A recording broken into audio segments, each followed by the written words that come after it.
Hey, there we finally went. It only took 3 tries tonight. I guess that's better than what it has been. It's been kind of a mess. Anyway, let's kick Facebook off. We've got YouTube up and going. Who is here and ready to go? Leo's here. Pete's here. Big Rig Brett. Glenn is on. Kevin, Al, Jim's here. Glad you guys all made it tonight. Cream City Pete. And we are live on Facebook as well. It is up and kicking. So everything at this point right now we think is working. Hey, there's Ron. Andy the Rusty Okie's here.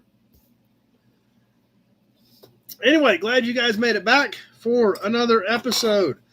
Lots of cool stuff happening tonight. We're going to expand a little bit on our oil can discussion since you guys seem to like adding that into the mix. More cars coming in. Lots of fun things happening in the world. Hey, there's Bill Disk. John Anderson. Hubcap Dylan. Dad's here with us. I don't know, Andy. I haven't looked in a couple of days, so not quite sure. There's Frank. I don't remember printing it earlier in the week, but I haven't looked.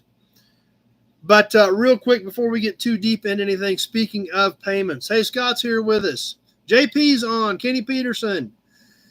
Payments from last week's auction. As you guys know, I wasn't here Tuesday night. I was going to pick up parts. We'll talk about that here in a little bit. Perry from Connecticut back tonight. But since I was gone middle part of the week, when I got back, I was packaging stuff up from last Sunday night's auctions when I realized it was already Friday. So I just held it all, and then tomorrow I'm going to hit it hard, and all that stuff will start going out tomorrow. So if you've got something hanging, it will be out of here by Tuesday or Wednesday at the latest, but I'm going to try to crank most of it out of here tomorrow. So if there's something you're waiting on, something you're in a hurry on, let me know, because that's my fault with me being gone part of the week that I didn't get that done. That's right, Leo. It is time for a Hudson badge. Andy's on. So anyway, I wanted to throw that out there so you guys know that I didn't ship any of that stuff this week since I was out of town part of the week. So we'll get into some more of that here shortly. But anyway, before we get too deep into things, as always, a little bit of housekeeping. Autocorrect, please double check your comment before you hit send. If I can't understand your comment or make it out because autocorrect changed it into something that I can't follow, I will have to skip it. I try to catch most of them, but if I can't make it out, I do skip it and keep right on moving. If you're on the Nobody Show Facebook page, I cannot see those comments. This is a shared video from the Nobody Else's Auto page. You'll need to be on the Nobody Else's Auto page on Facebook to comment, or the Nobody Show YouTube channel. Those are the only two sets of comments I can see on my screens. Trolls, we do occasionally get trolls on here. We've taken some steps that have helped control that, but we do occasionally still get one sneak in. You guys do a great job of running them off, making sure they know they're not welcome, and I ignore them because they're just trying to get my attention. Ads, unfortunately, we are dealing with ads. It is their system, and we got to work around it. I've got it set on a lower setting, but they do still pop up. We just have to work around them the most we can. And as we get to the last segment of housekeeping, Cream City Pete hits us right out of the gate with a supercharged super chat. That's right, Andy. You're not a troll. You're a gnome. There you go. Yes, the supercharged super chat badge. Every time we get a super chat, boom, Kevin hitting us with one as well right out of the gate. Here we go. The supercharged super chat badge. We started doing this a few months ago with super chats. This is an original hood badge off of a 1935 supercharged Auburn. Thought it is a very appropriate fitting piece to highlight the viewers that support us with super chats. So appreciate that, guys. Thanks for hitting a few of those up right out of the gate. There we go. Supercharged super chats. All right, what's happening? Been a crazy week. Like I said, I was out of town part of the week. I bought more cars this week. It's been nuts. So yesterday was so crazy. I left the house at 7:15 a.m. and I walked back in the door of the house at 1 a.m. this morning. That's how yesterday went. So Dennis is here with us.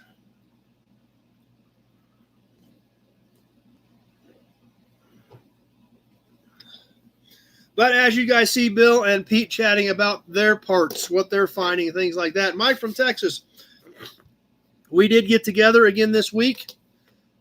Bill, Eric, Pete, and myself. where we sit down and we talk about how I do what I do. We talk about things that those guys are finding out in the field, stuff they're trying to flip and make a buck on.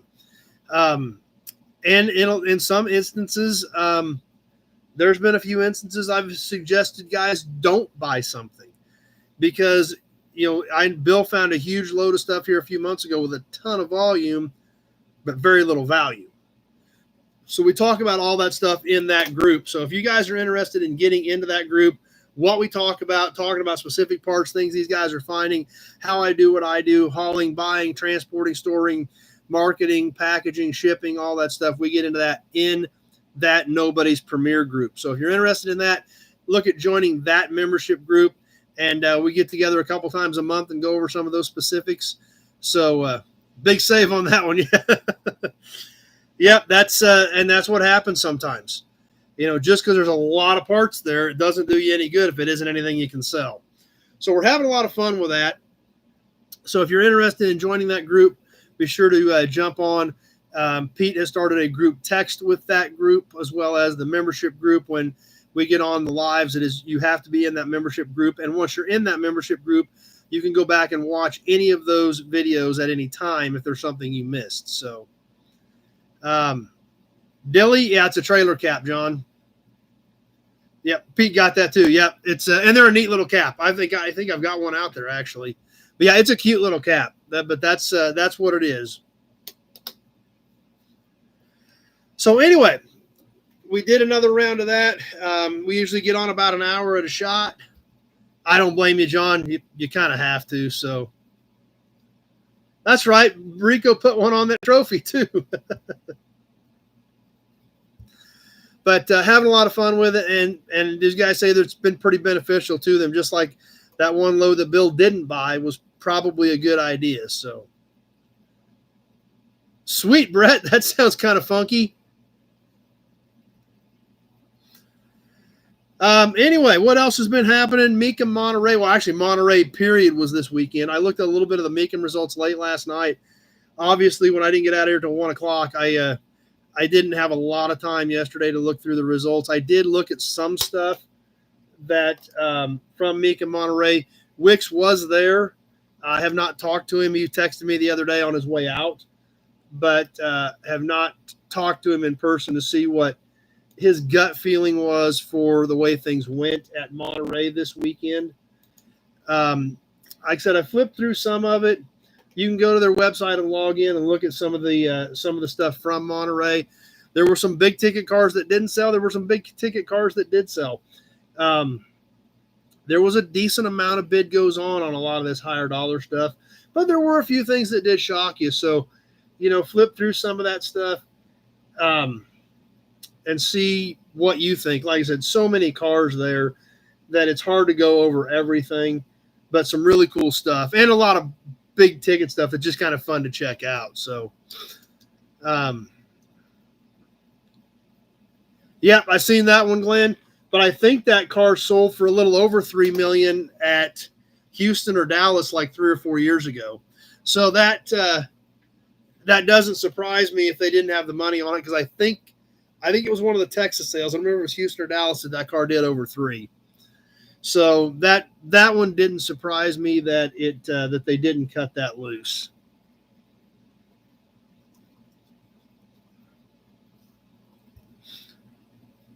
But like I said, you can check that out. There were several other auctions out there. I didn't look up any of the other ones. Hey, Tractor Mike's here with us tonight. Had his Super Bee out at its first car show this weekend. So Tractor Mike out enjoying the Bee. If you guys didn't catch the video on the Bee, you got to check that out for sure. Jeff from Ottawa's here. One thing about Monterey is it's just kind of crazy. It's kind of wacky. I mean, it's numbers that a lot of people can't even comprehend.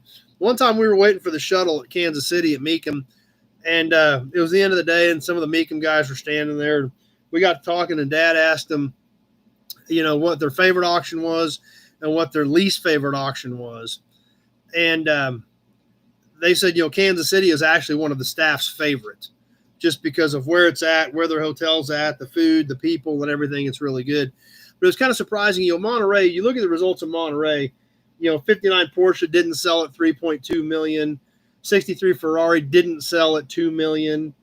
They did sell a 57 300 SL going at 1.6 million, a 69 Lamborghini Miura at 1.98 million. So when you look at that kind of stuff, it's just numbers that a lot of people can't even comprehend. And that's why the Mecum guy said it's kind of their least favorite auction, because it's not even reality. And a lot of the people that are there aren't, don't even comprehend what most of us deal with. So it was kind of interesting to hear that. A lot of high numbers, a lot of big ticket cars, but just, not even in the scope of reality for most people. So there's Jason Bradshaw, Ozark Antique Auto Club swap meet in Springfield next weekend. And I am not planning on going this year. I've hit that the last 4 or 5 years. And it's just, last year was thin, and it's kind of hard to justify. It's about 6 hours for me one way. And usually we try to work it in with a trip to Branson or something, but it didn't work out this year. I can't hardly justify deadheading that far for, if it's that thin, especially with, I talked to 4 guys on not necessarily all bulk buys, but one of them was 2 trucks and a cab, some other 2 or 3 car deals. I bought a 5-car deal last Friday. I got another 8 or 10 car deal to go look at. It's like, do I drive all the way down there, or do I drive 30 minutes or an hour and look at, 3, 4, 5, 10 cars at a time? So I'm not going to make Springfield this year for any of you guys that plan on hitting that, but definitely look for Jason. He'll be there. Rico will be there. Waycamp's here. Sanderson's here. Perry Dodson's on. Fall Jefferson, end of September. Okay. Steve Reed's here. So going to skip Springfield this year. So you guys that are going, good luck, and I hope you have a good time.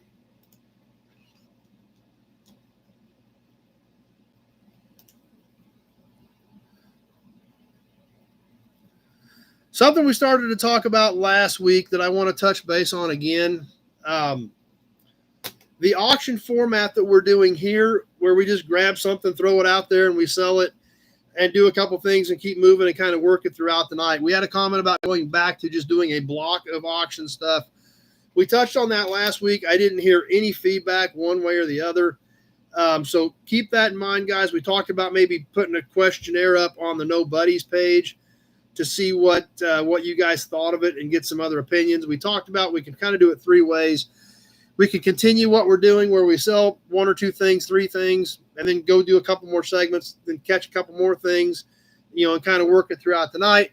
We can go back to just 1 block. We typically were doing 8 to 12 things in 1 block versus doing 2 or 3 things 3 or 4 times throughout the night. Or we can do a hybrid where we do a couple things now and then get a little further in and stop and do 5 or 6 things in a little block, and then do a couple more things a little later in the night. So those are kind of the 3 options I see. We talked about throwing it up on the No Buddies page.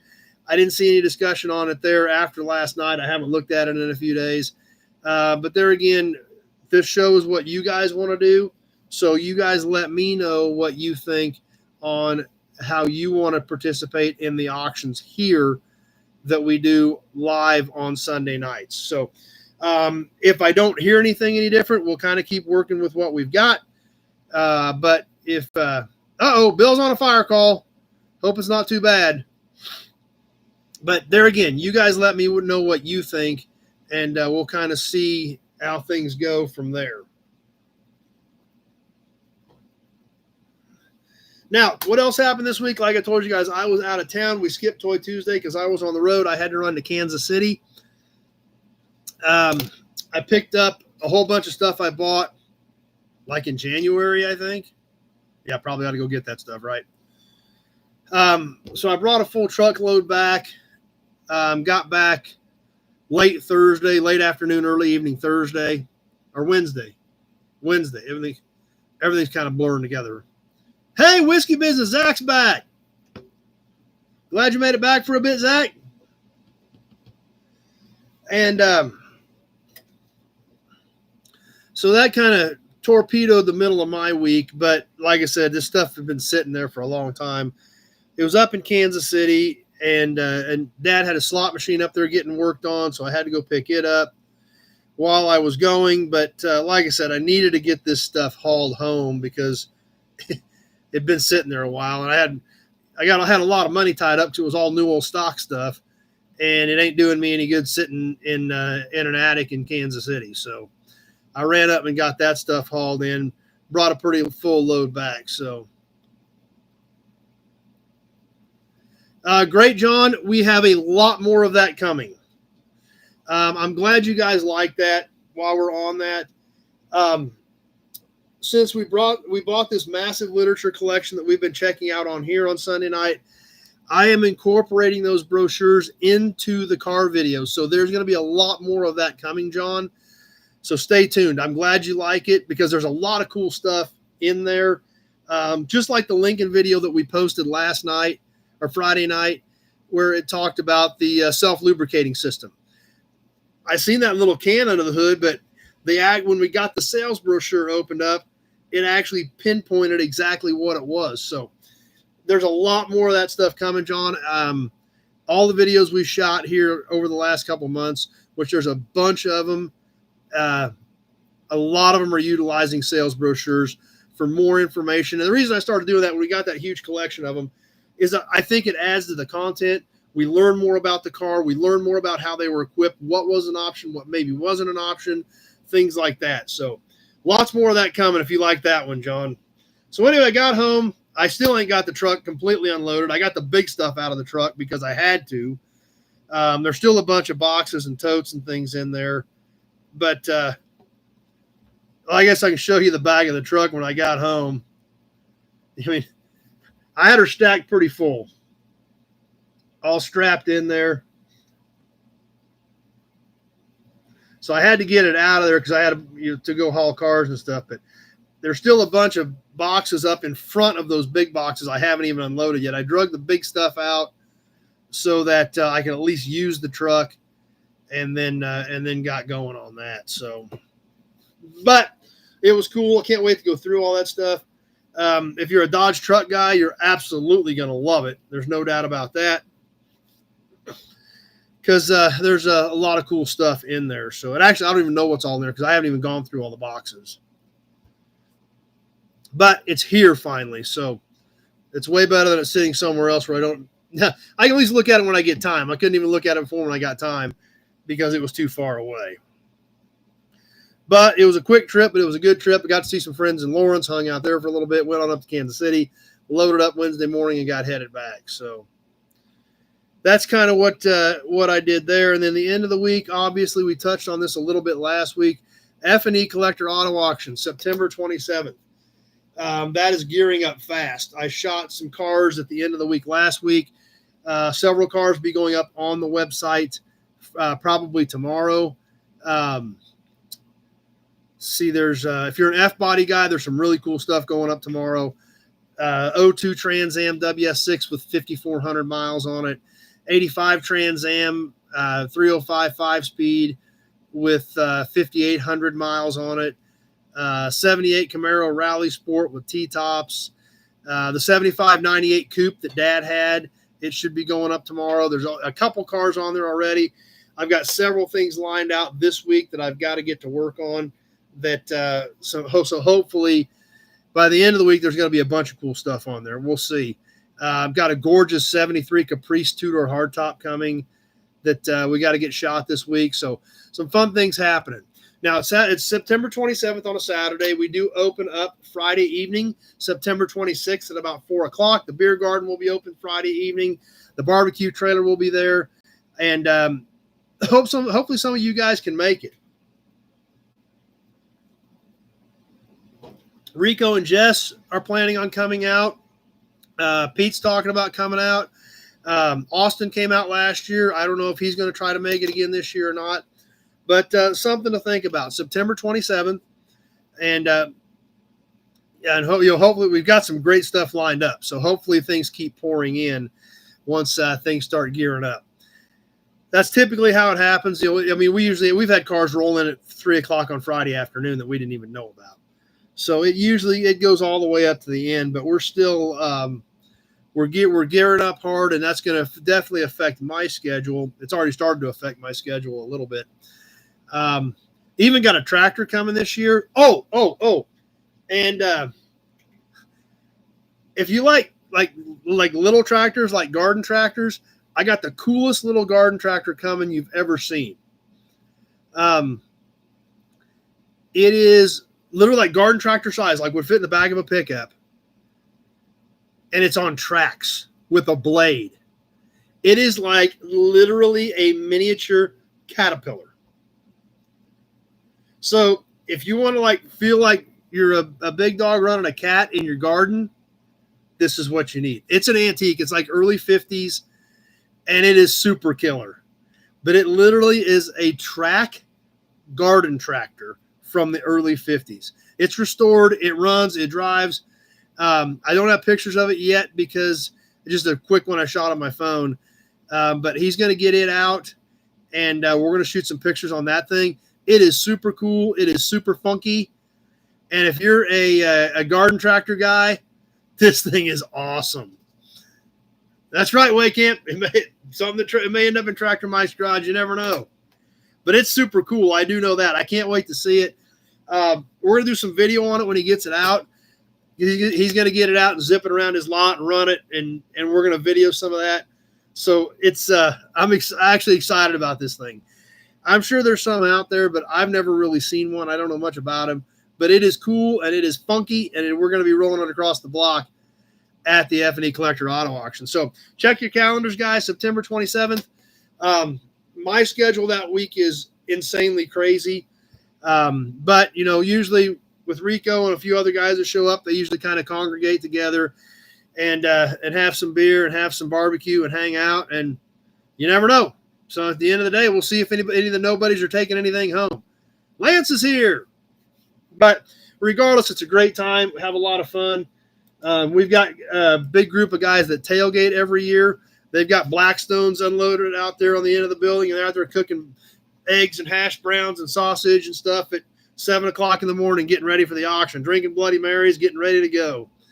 Rental and Nut Farm. Yeah, there's probably some truth to that too, Nut Farm. There's a lot there to think about. So. But regardless, I'm glad you guys are enjoying them. So be sure to check out the website, feclassiccarauction.com. The F&E Collector Auto Auction YouTube channel, I'll start throwing some content on there, as well as the Facebook page. So that stuff will be coming up soon. I've got some stuff ready to go up on those channels. I just haven't put them up yet because the cars, I shot them at the end of the week, and then Kristen will be getting them all up first of the week. So. Hey, Steve, you're just in time because we're getting ready to talk about the Pontiacs I picked up yesterday. It's a real tractor. Yes, it is a real tractor. That's right. So like I said, I'm going to know more about it for next week. We'll be able to talk a little bit more about it next week. Briggs Garage made it. I think he's planning on getting it out. He said he'd get to it this week, and we'll try to get over there in the morning before it gets too hot and zip that thing around the lot a little bit and check it out. So Frank's ready to see it. It's neat. It is really cool. I mean, I thought it was really neat because I just didn't know much about them. But we'll know more about it next week, and we'll get, like I said, once I get those videos shot, we'll get them up on the F&E YouTube channel, the Facebook page. It's pretty cool. Yeah, it's a bit of a haul for you, Brett.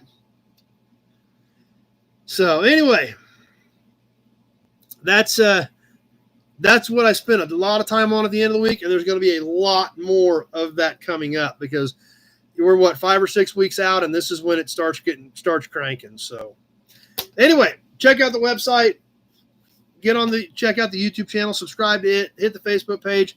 A lot of cool stuff coming on there. Anyway, talking about the No Buddies page, what's been going on the No Buddies page on Facebook. If you're not on there, check it out. Hey, Tractor Mike posted a picture of the bee, showing it off a little bit. I think that's the first car show Tractor Mike had it at. So, Okay, I've never seen a 6-door DeLorean, but Jim just posted a picture of one. So that is a first for me, as well as a boat on what appears to be a Chevy truck chassis. Now, the boat thing I've seen done before because my uncle, like back in the 80s, him and his buddies they were a bunch of group, and they called themselves the Parade Boys. They actually bolted a boat to the top of a 66 Catalina. They cut the centers out of the wheels and offset them, and then they drove it through the parade while a bunch of the guys sat in the boat like this. It was interesting. So there's a boat car, a Mustang pulling its own trailer, a wagon. Lots of funky stuff on here, guys. You guys have been posting a lot of cool stuff. Hey, that's a nice logo there, Hubcap Dylan. That's cool. Austin's got his pickup together. Lots of cool stuff going on the No Buddies page. If you're not on there, jump on there, answer the questions. Zach and Andy take care of that for us. They will get you into that group. Having a lot of fun with that.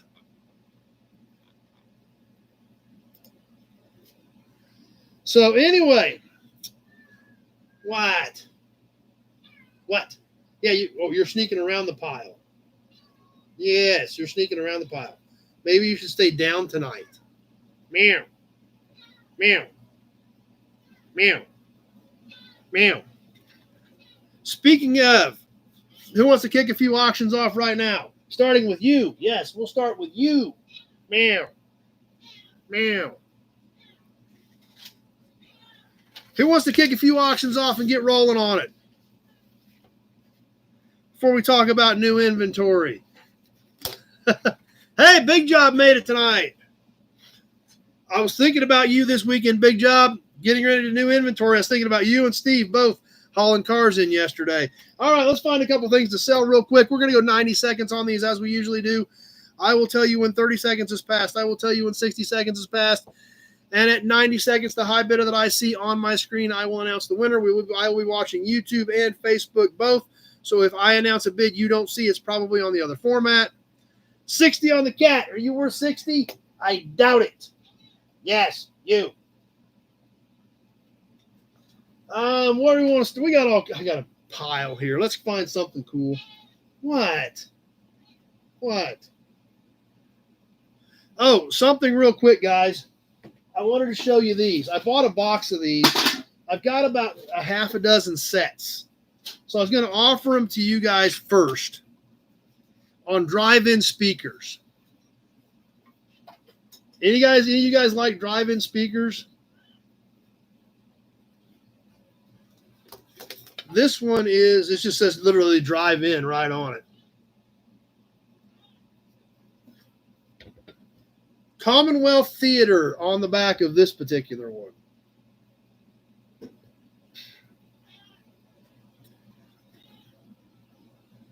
I've got about 6 sets of these. So if anybody wants them, I don't think that's a 2XL, but I can see if I've got any 2XL left, Pete. I'm about out, so I'll have to see what I've got left. Balin wire. So anyway, if anybody wants any of these, that'd be like 45 a set shipped. And I've got about half dozen sets. So if anybody wants them, just let me know until I run out of them, or I'll start throwing the rest on eBay or something. But I was going to show them to you guys first. They're super cool. Bookends, that's a great idea. But they're kind of neat. So some of them are missing this button, but I wanted to show these to you guys first and see if you guys had any interest in any of them.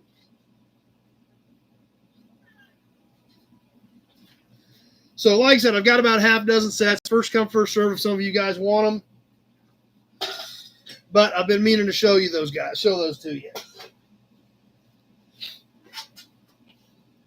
All right, let's start. We got a grease cap here that's kind of banged up. We'll start with it. Maybe a license plate.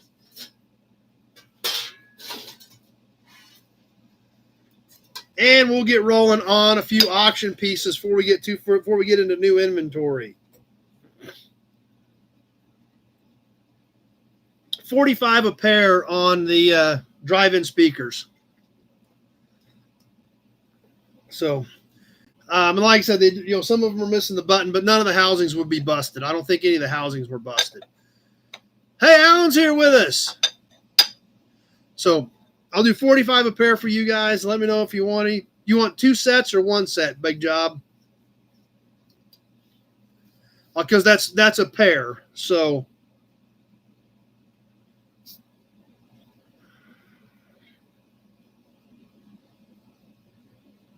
okay, 1 set.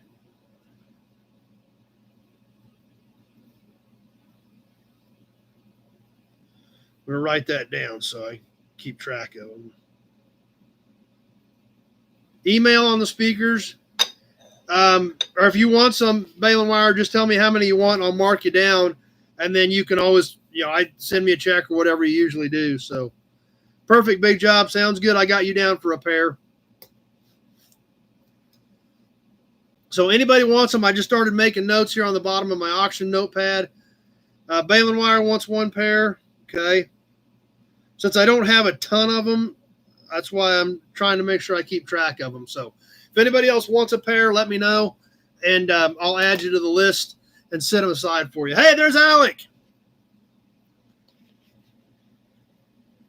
So let's get to some auction items. We'll start off with a couple pieces that are a little bit lower dollar, but are still pretty cool. This grease cap got clobbered, but I was able to kind of bang it out a little bit to where we could still see the logo, which is the cool part about it. On this Oldsmobile grease cap. Now, it got nailed on one side. I don't know what hit it. Drive-in speakers, Alec.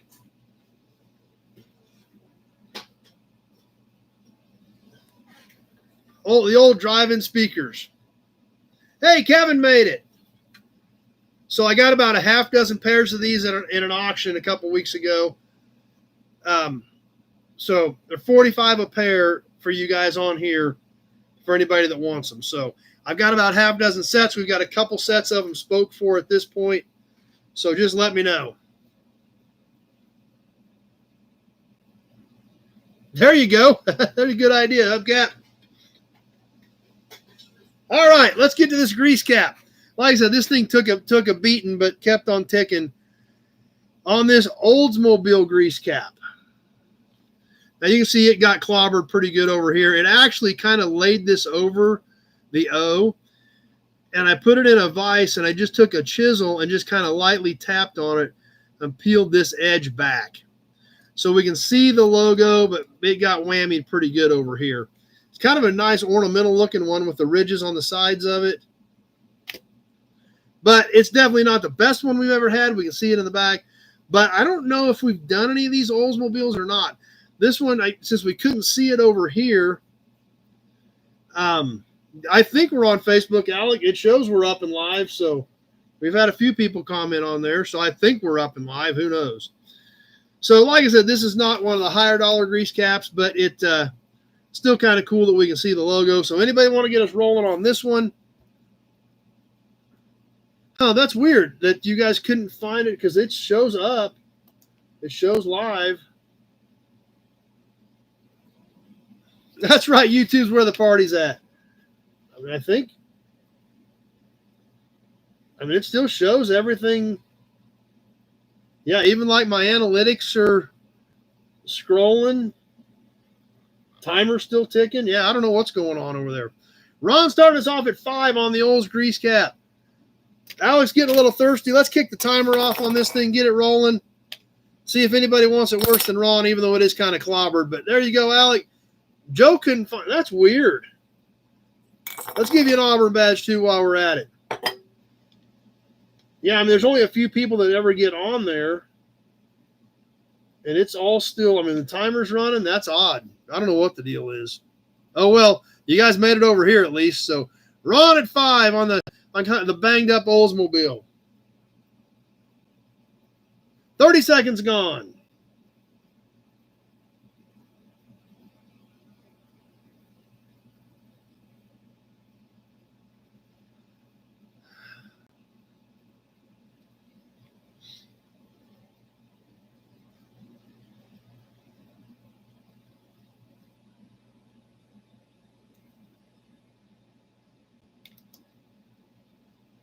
We haven't had any comments on Facebook in a while, but I still show a few viewers on. Everything's still running. I don't know. I don't get it. That's odd. Just past 1 minute, 30 seconds, just under 30 seconds left. Jesse just commented on Facebook that it's still up and running, so I don't know what the deal was.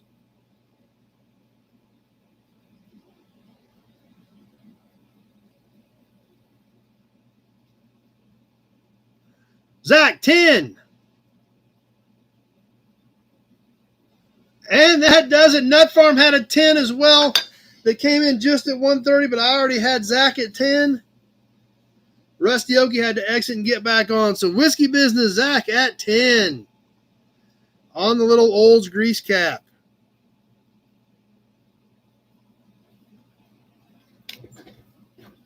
Good shooting. Let's do a license plate that it's got a little bit of peeling on it, but this thing is so cool.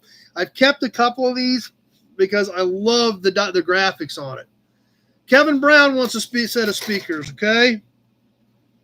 I need to write these down to who's speaking for them because when I'm out, I'm out. So, yes, they are, Zach. This next plate, it's got some peeling on it, but it's also 50 years old. But I love these plates from Wyoming with the Bucking Bronco on them. Now, this does have some peeling on the coating. We can see some missing around the 3. I'll try to wrap this best I can, but it does have some loose peeling on it. But this is all embossed. You can see the Bucking Bronco stamped in it. So these are really cool. I love them with the cowboy on them, the Bucking Bronco. Takes up almost as much real estate as the numbers do by putting the Bucking Bronco on it. It is our year, yep. So, and the only reason I'm selling this one is there are 2 74s in there, or I wouldn't be selling this one. But there were 2 of these 74s in the box with the Bucking Bronco on them. So we're going to sell this one, and I'm going to keep one. We've got Ron starting us off at 5 on this as well. Let's get this thing on the timer, and here we go, Teton County.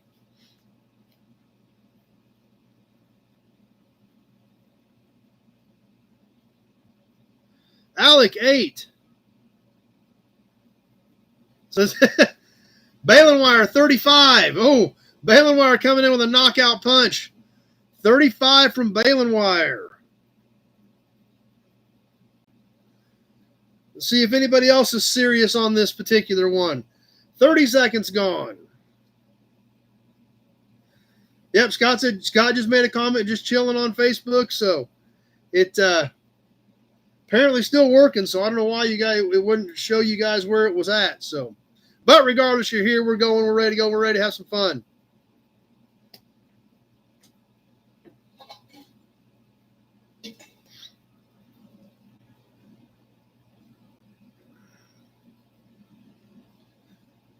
One minute gone, 30 seconds left to go.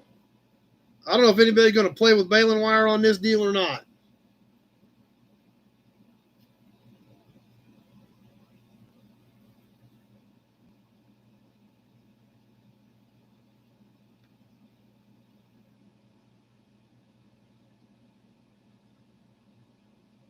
Alec, 37.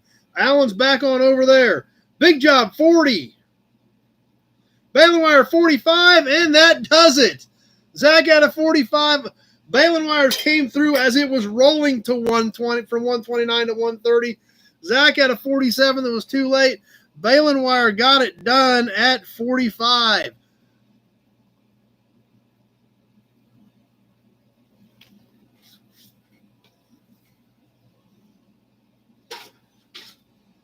All right, let's catch a cap real quick, and then we're going to move on to new inventory. Where's our Ford guys at? This needs a little bit of polishing.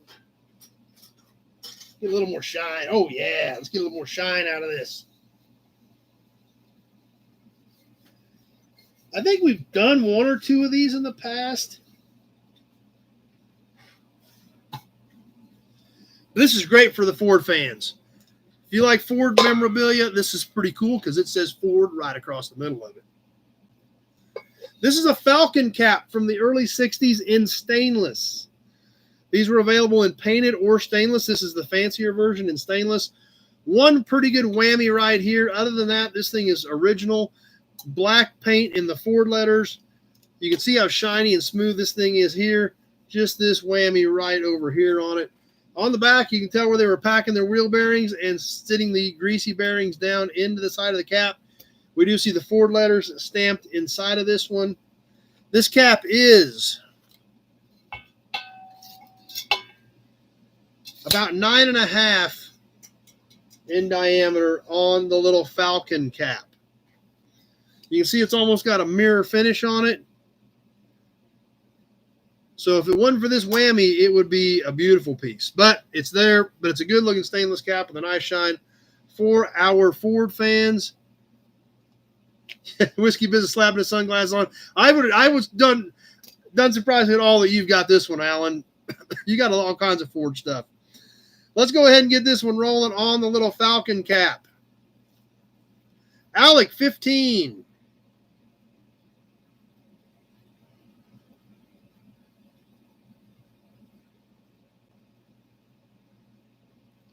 Ron 18.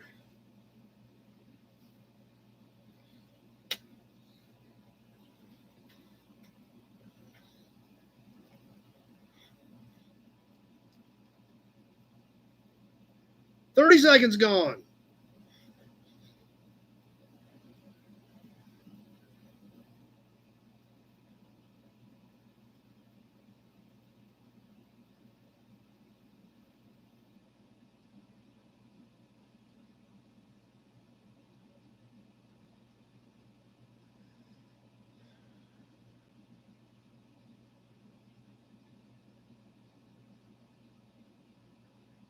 One minute down, 30 seconds left to go. Ron at 18. Alec 22.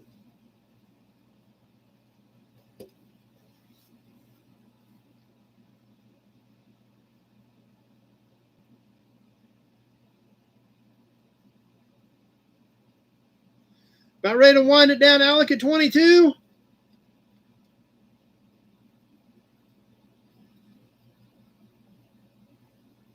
And that does it. Alec at 22.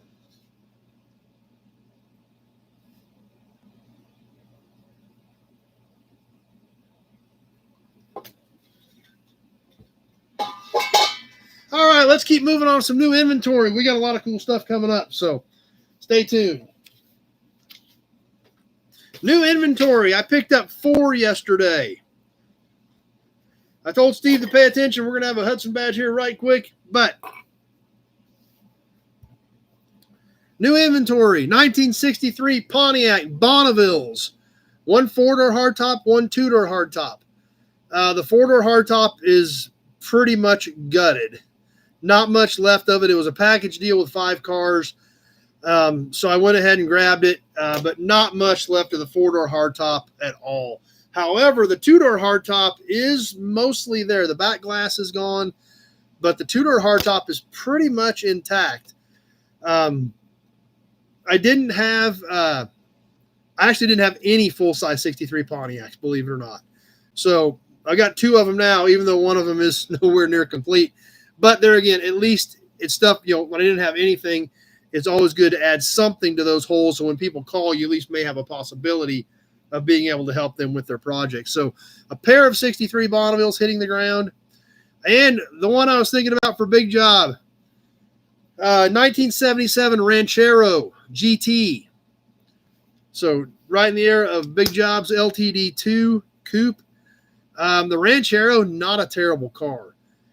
They said it had been running recently. They even ordered a new gas tank for it because the tank was shot.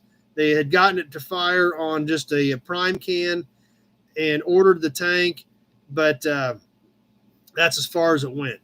It is complete, and it's pretty solid. There's a little bit of rust in it, but it's not bad, but it's all there, and not a terrible car at all. So that can't wait to share that one with you guys on the video. I'm sure we got a brochure on that, so we'll learn a little bit more about that when we do it. But it does say, it says Ranchero GT on the dash. It does have a tack with full gauges. It is the bench seat, but it is bench seat with a fold down center armrest. So it looks like it's got high back buckets with a fold down center armrest in it, even though it is a bench seat. So not a terrible old car. A lot of good stuff left on that one. Auburn badge. And 1965 Buick Riviera. It wasn't not a complete car. No front clip, no motor in it. Just the rolling body. Doors are there. Some of the interior stuff is there. But there again, I didn't have any 65 ribs as well. I've got a couple of 64s, but didn't have any 65. So we added that one to the inventory as of yesterday. So those cars all came in. We'll be doing some videos on that. Looked at some Dodge trucks today. Looked at a cab over Ford cab today. Got some more Ford trucks to look at this week. Just lots of things going on. So, yep, I figured out what would get your attention. Big job.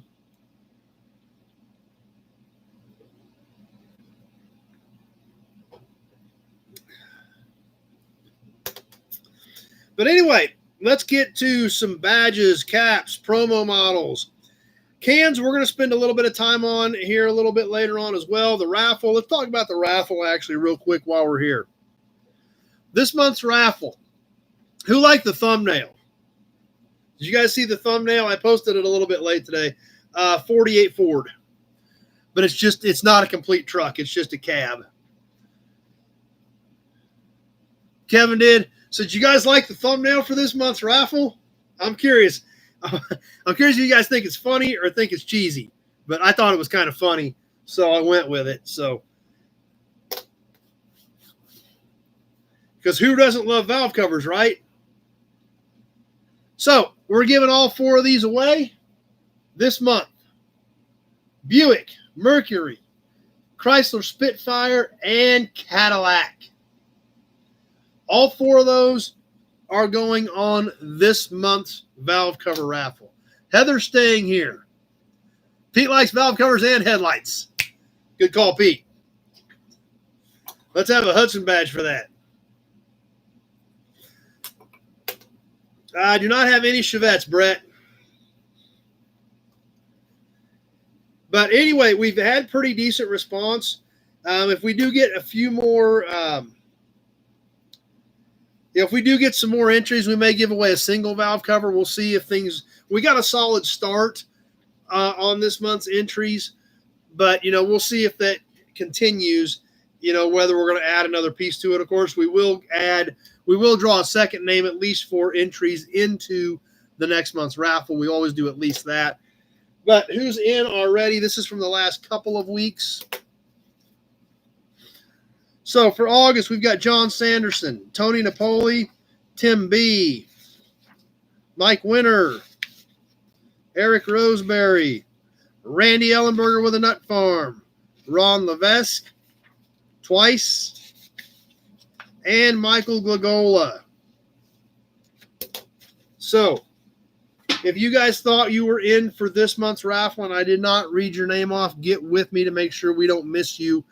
We're going to give these away here in a couple of weeks, which will be, it looks like, well, the 31st is on a Sunday. I guess that's easy enough. We'll give them away on the 31st.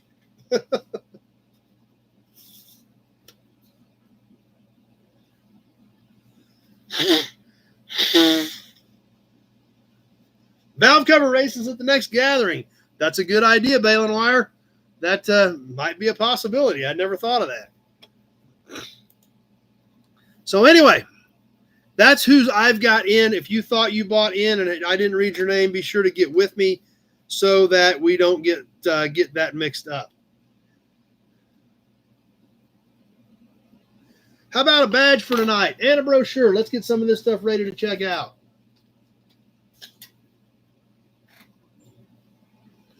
Tonight's badge, the 1952 to 1954. That's right, Nut Farmer. It has been a good start. It's awesome. Kaiser Manhattan. These cars were made for 3 years. This is an original pop metal emblem off of a Kaiser Manhattan.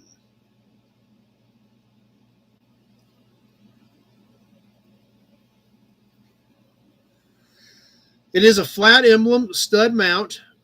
I believe this was one on the front fenders. These were chrome plated, not one you see very often. I thought it was pretty cool. It's 8 inches long. This one does have some pitting in the chrome. I'm sure it's all original, but it's 75 years old, you know, so you got to kind of bear that in mind that it's got some age to it. But I thought it was unique because it's just one you don't see very often. They only made it for 3 years. Not a lot of Kaisers left out there anyway. So I thought it was kind of cool and definitely worth adding to the emblem segment. Okay, that's interesting. We're going to talk about that here for just a second. Hold that thought, Zach. That's something nobody's ever done before. So anyway, we're going to finish up this Manhattan badge, and then we're going to talk about that because that's actually a pretty cool idea. Okay. So that's kind of what this is. I think it was a front fender emblem from the Kaiser Manhattan, kind of an interesting font. Just a basic flat pop metal emblem, but a pretty cool one that we don't see very often. Okay, let's talk about what Zach just did. Okay, he paid for the Olds grease cap, which was $10. Okay, cool little piece, kind of funky, kind of banged up, but still had, you know, you can see the font in it. So Zach paid for it, and here's the surprise. He says, what did you say? Don't ship it to him, surprise somebody else. So what we'll do is probably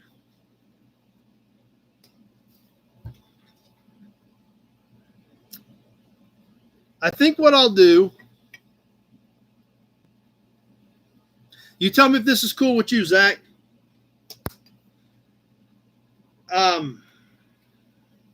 Well, I don't know how to do it unless we just draw for it. We can draw for it. We can grab the can and draw for it right now. We can do whatever you want, Zach.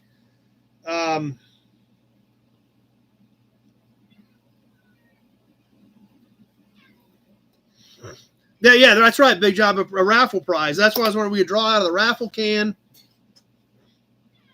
We could do that, or what?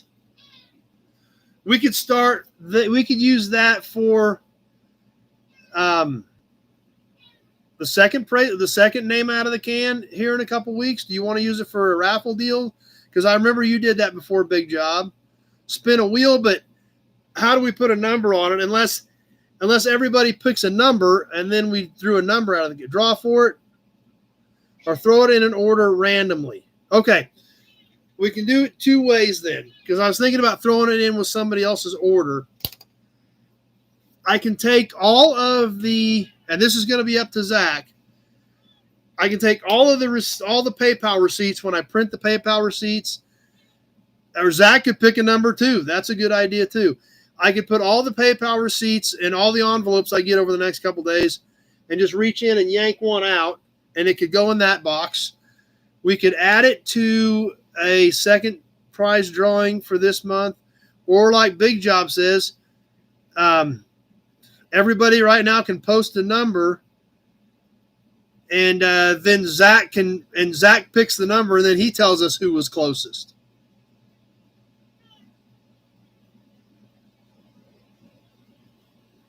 So, what do you want to do, Zach? What do you want to do? You're being noisy. Meow. Meow. So, a different twist that we weren't quite ready for tonight, Zach. Let's have a Hudson and an Auburn badge while we all think about that for a bit.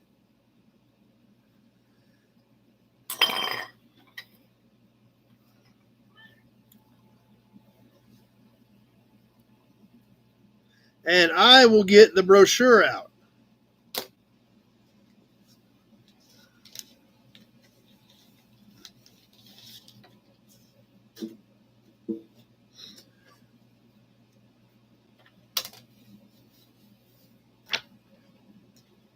Hey, there's Martin.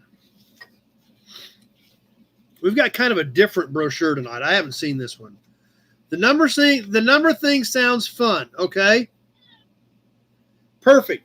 Zach is going to text me a number, so I have it. And then we'll have 1 minute for you guys to put your number in there between 1 and 45, I guess.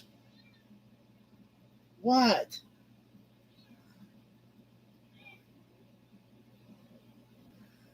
Okay. I'm waiting for Zach's number. We're going to put it on a timer. Okay, here we go.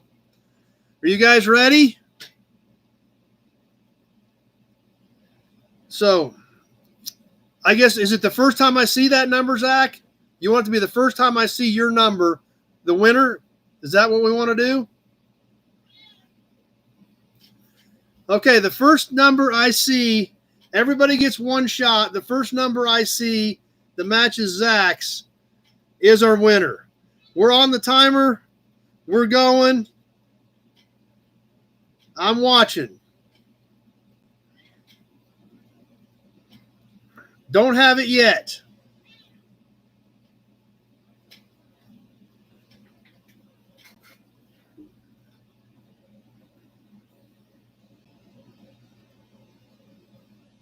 Still watching. Still don't have it.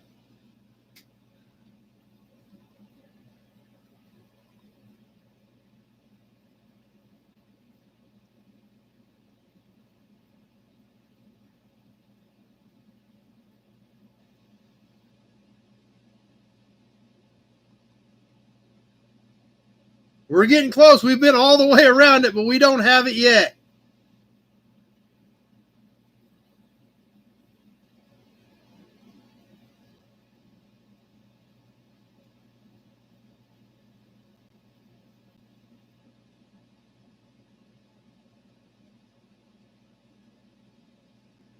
It's everywhere around it. Literally everywhere around it. Some of them multiple times right on either side of it, and we don't have it yet.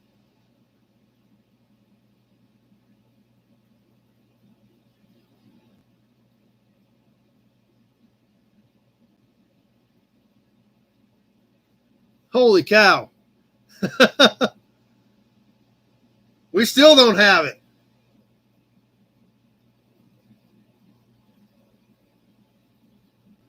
Zach picked a great number because nobody's hitting it. Yes, it did, Nut Farm. And we still don't have it. All these guesses between 1 and 45, and we still don't have it. This is actually getting pretty entertaining because you guys have no idea how close several of you have been and haven't hit it.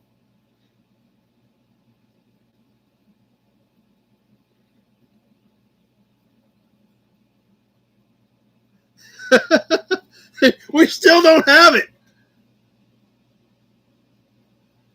This is a great idea, Zach. This is a blast.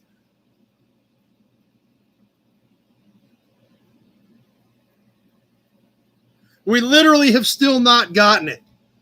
And we've been all around it multiple times. There it is. Andy got it finally. Rusty Okie, 27. And then Alan had it right over here right after that.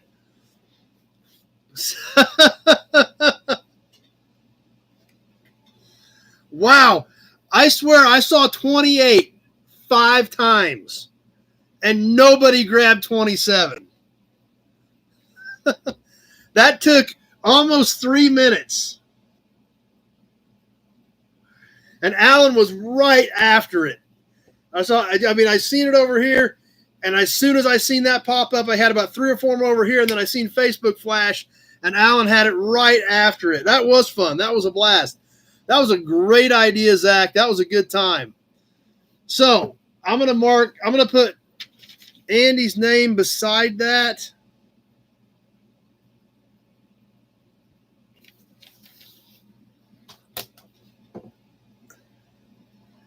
But yeah, that was a blast.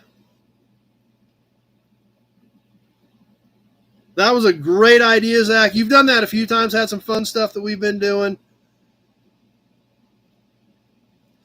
But there it is. That's what he sent me.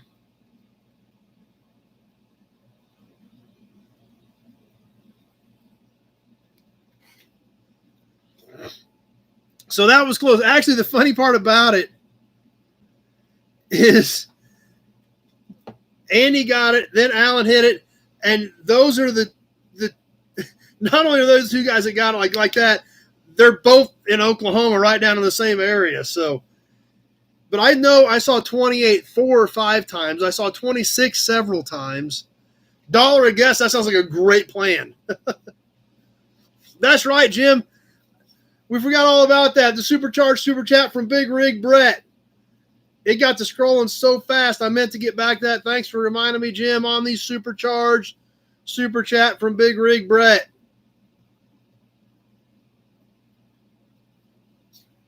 Appreciate that as well. Holy cow, a lot of fun. Great idea, Zach.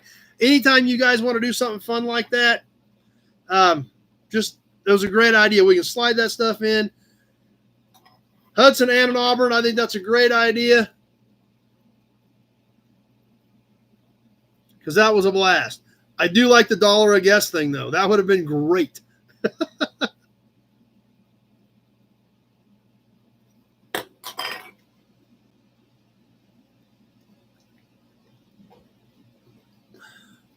Okay. Everybody calming back down a bit.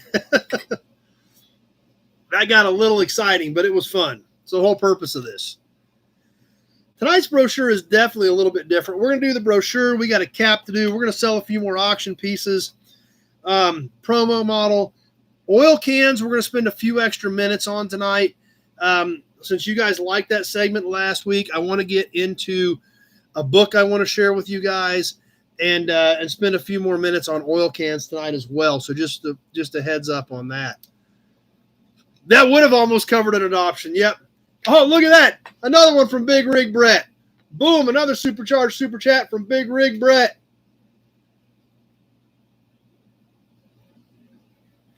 Always appreciate the super chats, guys. The fact that it's worth you guys are willing to throw a few bucks at it and have some fun with it. So, yep, no problem, Zach. Thanks for being on tonight. Had a blast with that idea, and it was a lot of fun. Everybody seemed to love it. So, tonight's brochure is a little bit different. It's not on one specific car.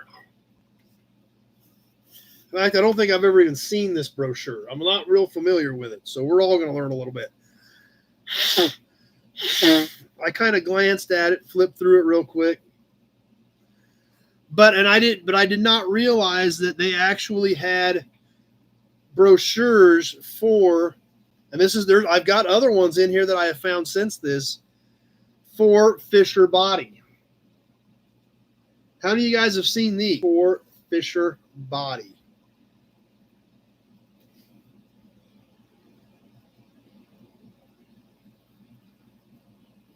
So what's inside? Let's check it out. As we open this up, glorifying the 1956 motor car. Now, the big thing for 56, as we've talked about just recently with the 56 Bel Air video, was the four-door hardtop. Now, the four-door hardtop did come out of the big car, Buick Oldsmobile, in 55. However, Pontiac Chevy did not get a four-door hardtop till 56. So obviously, that's what they are highlighting as we open this 1956 Fisher Body brochure. One from each manufacturer, all in a four-door hardtop body style. The Chevrolet, even in almost a similar color scheme, this one copper and white versus the copper and yellow of the 56 Bel Air that I recently picked up that is at the yard.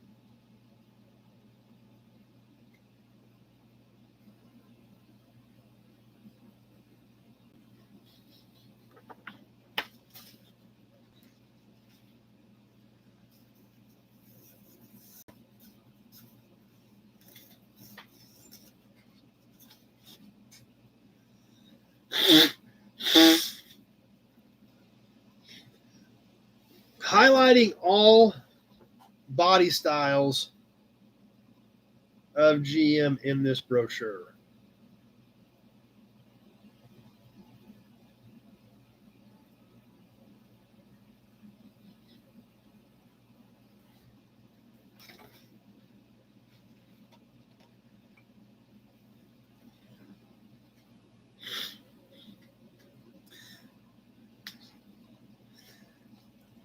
Cadillac, the Eldorado Seville.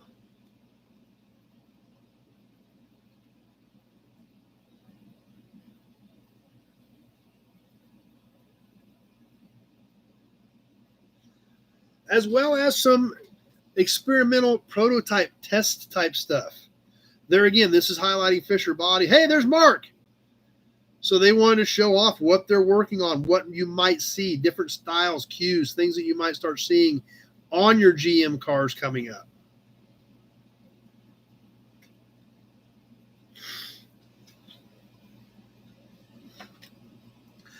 That's a good idea, Dean. That is a possibility. Maybe this came from like a new car showing.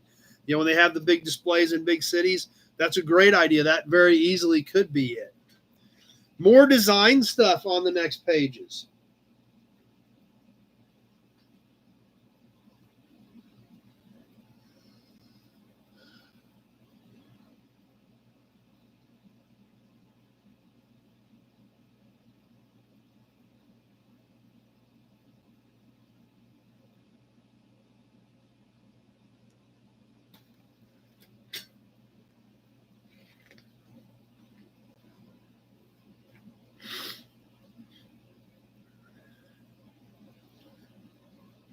Hey, Bill made it back. Oh, good. Someone just burnt dinner on a stove. That's good. At least it wasn't a bad one.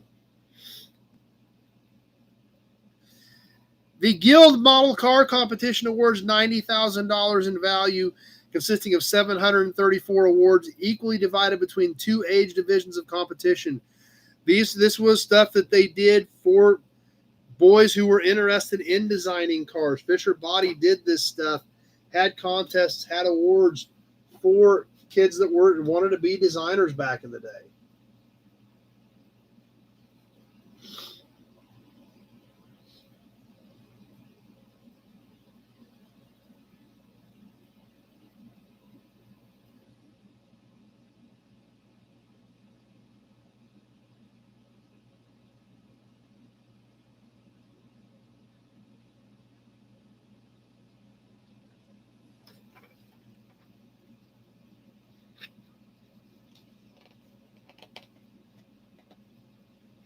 That's another good idea, Jim. Some of that went to stockholders. That's something else, too.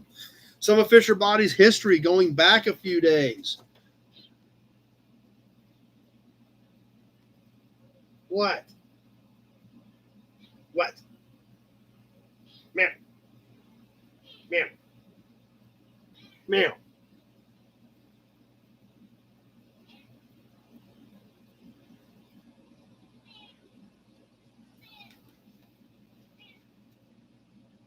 I think so. I think you're right. They did find one that somebody had built for that competition.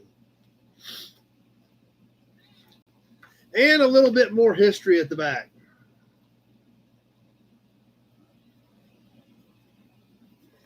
So this was kind of different. The Body by Fisher brochure, a couple of great ideas. Like Dean said, maybe it was something given a new car shows. Maybe it was a stockholder piece. I don't know. I really don't. I don't know if Kerry's on here tonight with us, if he remembers where he got this piece or if he knew anything about it. What? But I thought it was super unique being a Fisher Body only piece covering all of GM.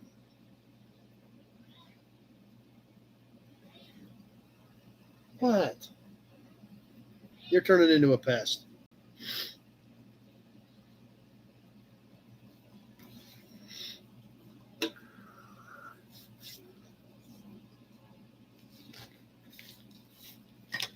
So a new one on me. Some of you guys may have seen that before, but definitely one that was new to me for sure. What?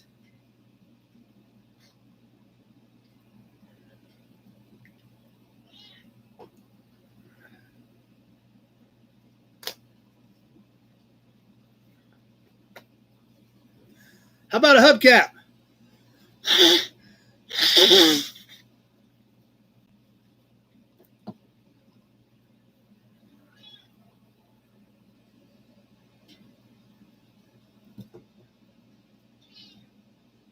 What? Can I get over here, or are you going to be in the way? Am I going to upset you? I'm going to disturb you. The hubcap tonight's a cute little feller. Got a little bit of curb rash. They are, John. It is amazing stuff. And we have 1,000 more to go probably. So, what? What? Do you want to say hi? Do you want to come say hi? Come here. Real quick. You can say hi for a minute. Here you go. If you want to say hi, you got to let go. All right, there. Say hi to everybody. Yeah, say hi right over here. Everybody's over here. Say hi, Gray Kitty. Yes. What? All right, you said hi. Okay, there's everybody right there. Everybody's out here. Okay. Let you go over here and go sit down. As we get ready to check out a cute little cap. This is a funky one, kind of a neat one for Crosley. This is all in Boston here. This is off the little Crosleys from the early 50s. Great kitty shirts. Yeah, I know. This one has a little bit of a curb rash down here. These have a nice shine to them, bright chrome. The Crosley was painted red with the arrow straight through it. Kind of a unique little cap. These were a metal-based back with a chrome cap over top of them. You see how this is folded around the edge. These are a little bit smaller. Of course, Crosley was not exactly a large car either.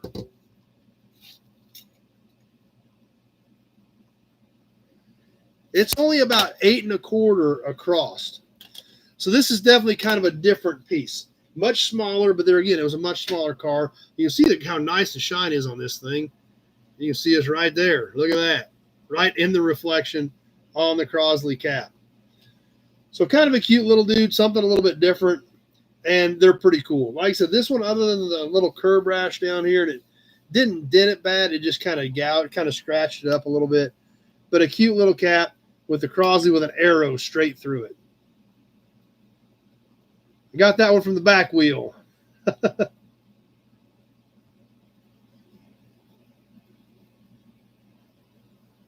So, neat little guy. Interesting little cap for tonight. Anyway, I guess it's time to have a Hudson badge, and then why don't we sell some stuff? We haven't sold anything in a bit. Let's grab that notepad and a timer and sell a few more things.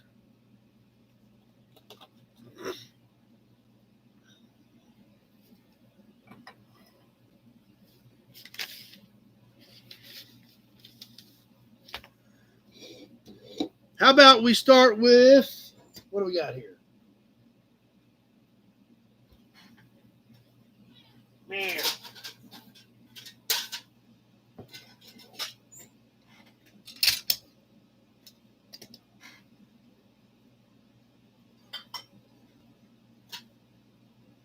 All right, we got a few things rounded up here. How about we start with a Crosley cap? What do you think of that? Anybody interested in the Crosley cap for their collection? We just looked at it. Little curb rash down here, but a cute little guy.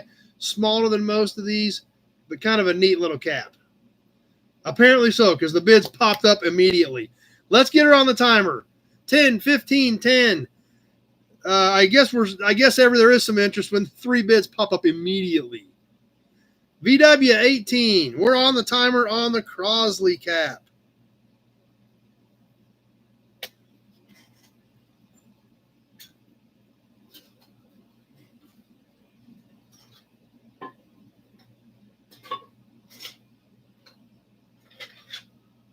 Ron 22.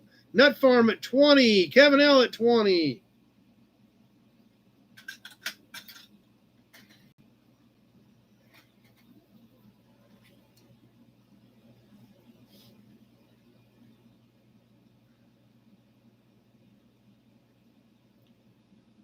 Cut up on the 1 minute mark. I missed the 30-second mark, grabbing some other stuff.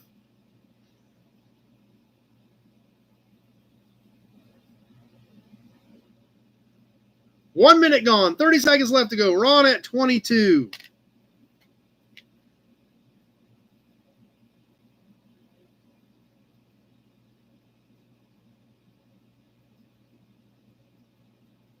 Totally VW 25. Working our way down to the wire on this one. Totally VW at 25. A lot of action on this. We'll see what happens here towards the end. Ron at 27. Kevin 32. And that does it. Kevin at 32. That one did get a little interesting right there at the end.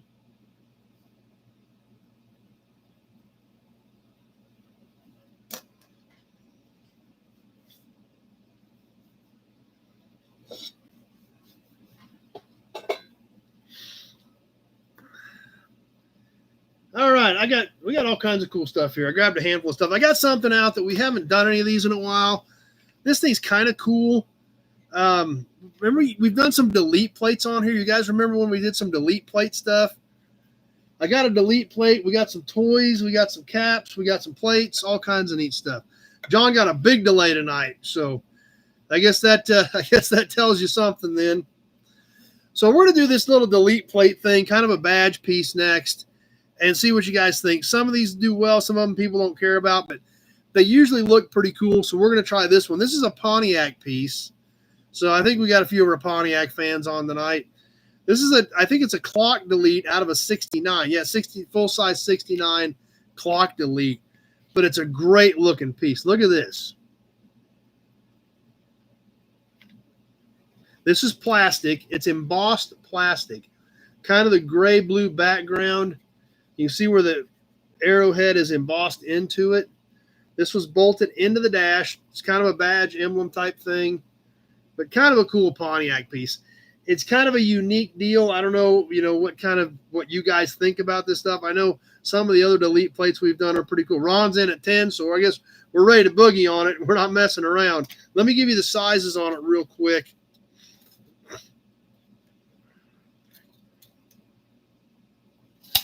It's about 3 3/4 across the bottom by about 2 3/4 up here. Let's get her on the timer. Ron at 10.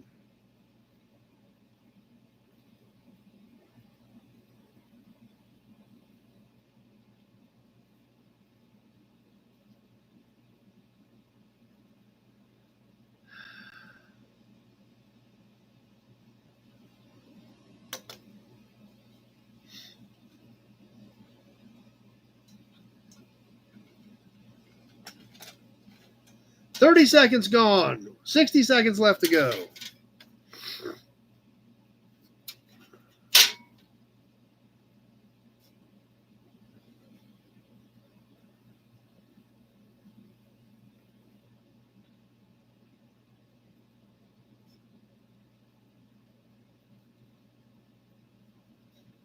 Coming up on the 1 minute mark.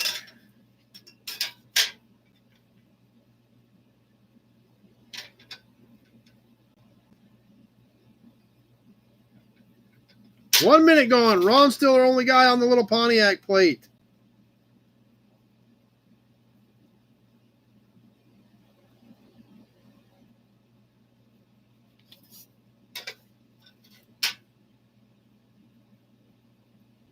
Just about ready to wind it up. Looks like Ron's our only guy on our Pontiac emblem.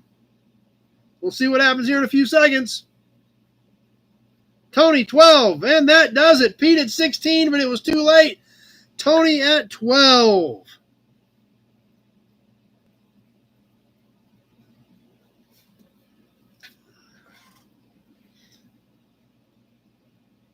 Mark, 19. Whole bunch of bids in there. They just came in too late.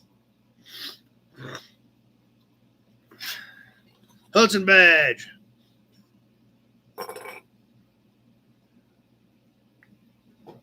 Okay, we're going to do 2 license plates, one back to back. 2 separate auctions back to back because they're related, but they're related. I don't want to do them together, but they are related, so we're going to sell them back to back. First off, and they are old. Like, this plate is like 97 years old, yes, and it looks pretty darn good. Going back to 1928, up north to the Rust Belt, And this thing has no rust on it. Minnesota, clear up north, Minnesota, and look at this plate. This thing is 97 years old from the Rust Belt. And look at the condition of this thing. Original paint on the front, original paint on the back, kind of a tan with black letters and numbers. This is all embossed, all stamped in here. I see no extra holes, no modifications, no cuts, no hack jobs. This is a dash in here. It's not a hole. It is stamped in here. We've got the 2 slotted holes and then 4 on each corner. Ron at 50. Ron bringing out the big guns. Let me give you a dimension on this real quick, and then we're going to hit the timer. 12 3/4 by 4 3/4. 12 3/4, 4 3/4. So about the same length as a normal tag, but a little shorter. Let's get this thing on the timer. Ron, we may not even have to put it on the timer, but we'll see what happens.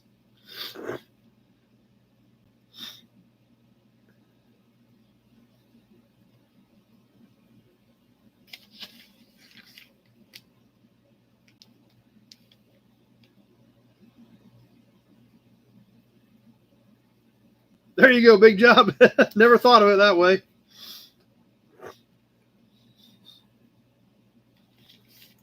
$30 seconds gone. 60 seconds left to go.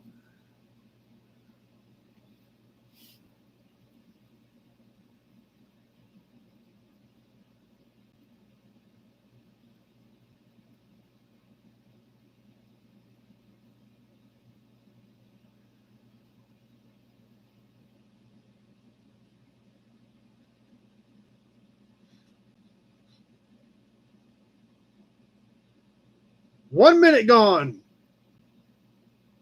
B stands for 2,000-pound plus truck. So that was a truck tag then.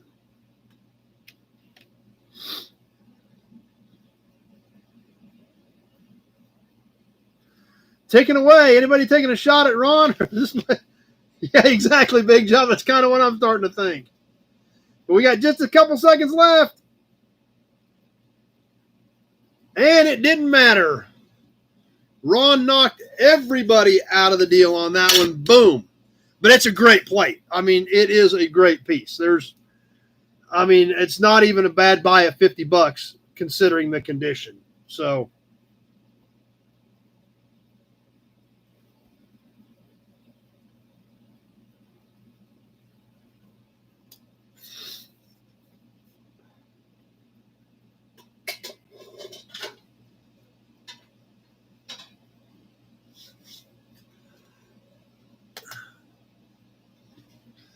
okay, I told you we had related plates.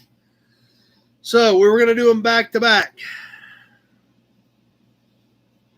This one is not quite as nice, but it is also a 1928. Yes, it's a pair of 1928s going back to back.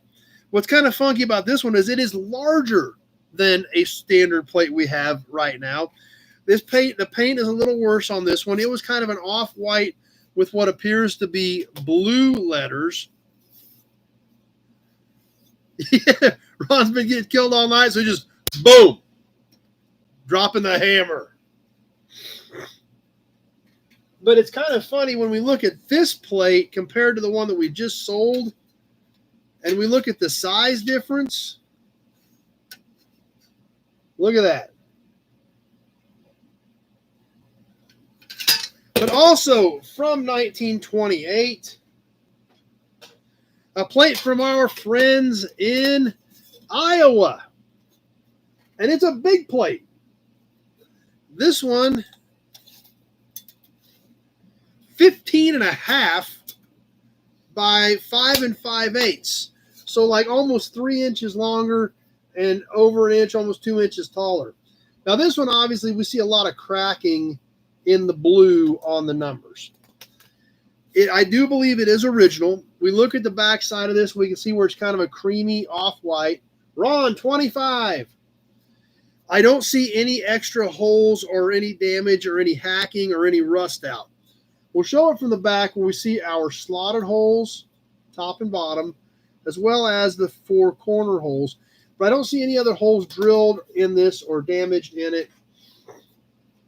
I guess there's one little teeny tiny hole right here. That is one teeny tiny hole. That's true. They worked well for patching barns. Oh, and then there's another little teeny tiny hole on this end, same place. So other than the cracking in the blue, this plate still looks pretty different. Iowa County, Iowa. Well, isn't that interesting? But a pretty unique piece from Iowa County, Iowa. Let's get her on the timer and let's get going here.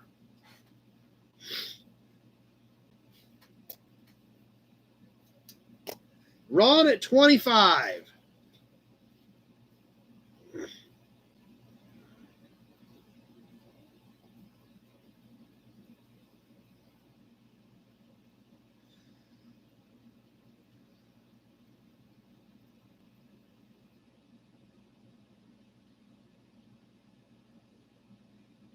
$30 seconds gone. 60 seconds left to go. Mark at 27. Yeah, I didn't think Ron was going to get out here quite that easy with a $25 bid on this one. Mark at 27. Ron, 35.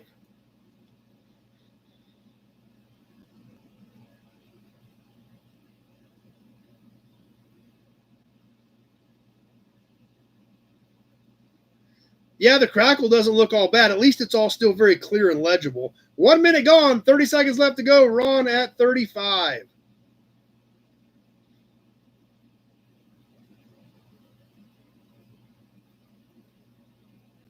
That could be true, Big Job. It's pretty cool stuff.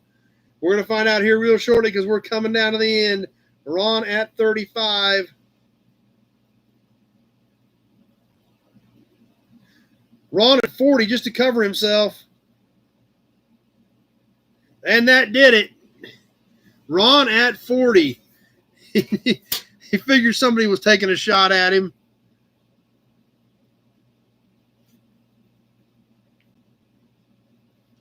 Good pieces. Excited to see them staying together.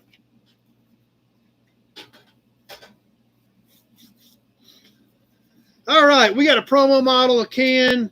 I'm going to sell these toys.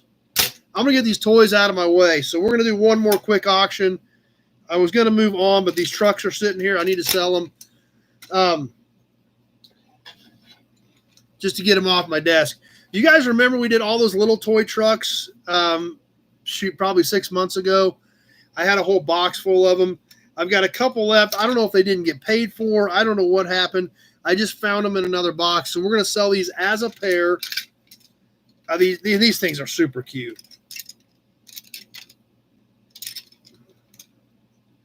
What's this one say? Buddy L. Okay.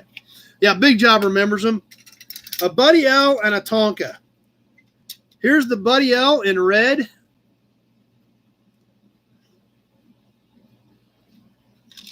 Tandem axle. And it is about 4 3/4. Going with that one is a Tonka.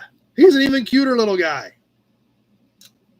Like I said, these must have just not got paid for. They got stuck back in another box, and they've been laying here. He's about 4 1/2. We're going to sell you the pair of them. Kevin's starting us off at 10. Cute little dudes. Had a lot of fun with these in the past. Let's go ahead and get them on the timer. Then we're going to move on.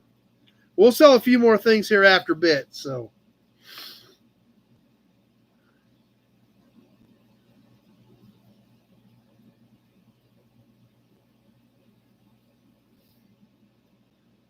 X-Ray Dean, 14. You're getting the pair, 2 for 1.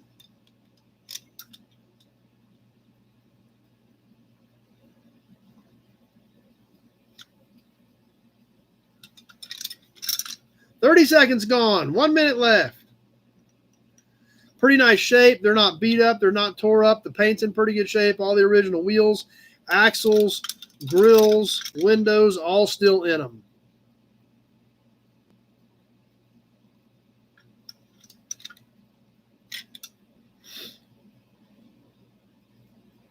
They are in good shape, for sure. There goes the hearts. 1 minute gone.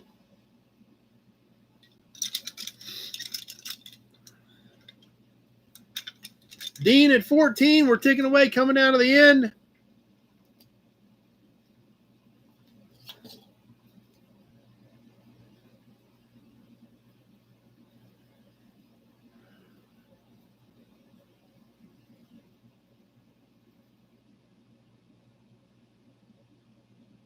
And that does it. Dean at 14.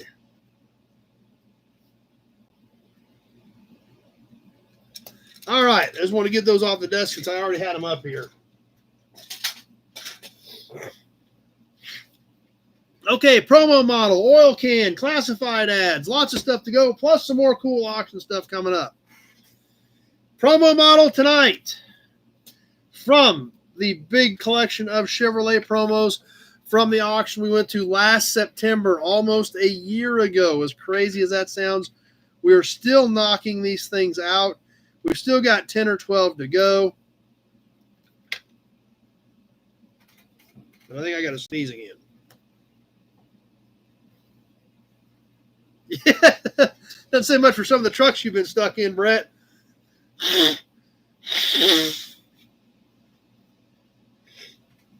Tonight's promo, once again, going back to 1974, just like our Wyoming plate, in orange, a color that was pretty common on these cars back in the 70s. The 1974 Corvette Coupe with a 454 in it. Now, like all these promos out of this collection, condition is amazing. No boxes, but all these cars extremely well preserved. Like I told you guys, these were all ones that the dealer liked, took them home, put them in their house. And condition is excellent. You know, Corvette used a lot of orange in the 70s. I remember some of the sales brochures, the cars were orange, obviously orange promos. The tag on the back for 74. Lots of hearts. The hearts are flowing good. Once again, on the bottom side, just one piece of flat molded plastic. Not a ton of detail on it. Original tires and wheels. Orange interior, which engine was likely heavier in the car. Yeah. You know, typically these would have had like a buckskin or a tan interior in an orange car, possibly black. I don't even know if they had an orange car or an actual orange interior, but there again, when they're molding this plastic, that's what they went with. If you look down in there, you can see the shifter handle is actually chrome, but other than that, everything inside the car pretty much monochromatic to match the car. See where the T-tops were at on it, and if you catch the light just right, you can see where this does have 454 emblems on the hood. I believe 74 was the last year you could get a 454 in a Corvette. But that's the promo we have tonight in orange, the 1974 Corvette. You wouldn't think that would be a super popular color, but they used it on a lot of stuff back then. A lot of their promotional stuff. I remember seeing it in the brochures. So to me, just remembering seeing a lot of orange and a lot of promotional materials, it does kind of define 70s Corvette with some of these orange ones. So that's what we've got for tonight, the 1974 Corvette Coupe.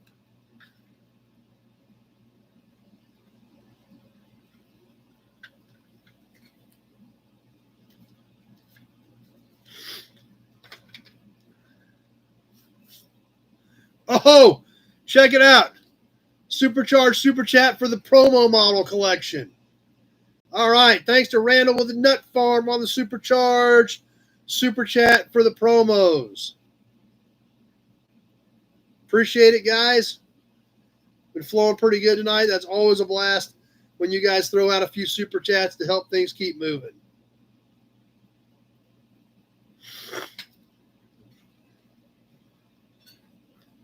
All right, oil cans. Let's spend a little bit of time on cans. We've still got cans, classified, some things to talk about yet tonight. But I kind of intentionally left a little bit of time to spend with cans tonight. Um, we started this segment last week. I don't know why we never thought of it before, like we don't have oil cans around here. You guys liked it. We've got a lot of cool cans to check out. Since you guys, the votes were overwhelming to keep the can segment,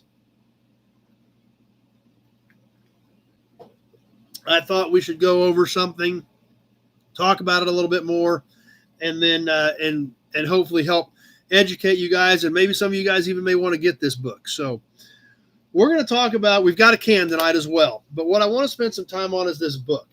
I don't think this book has ever been out of my pickup until tonight, or till last night when I went and got it. Hey, Michael's stopping by tonight. Glad you made it, Michael.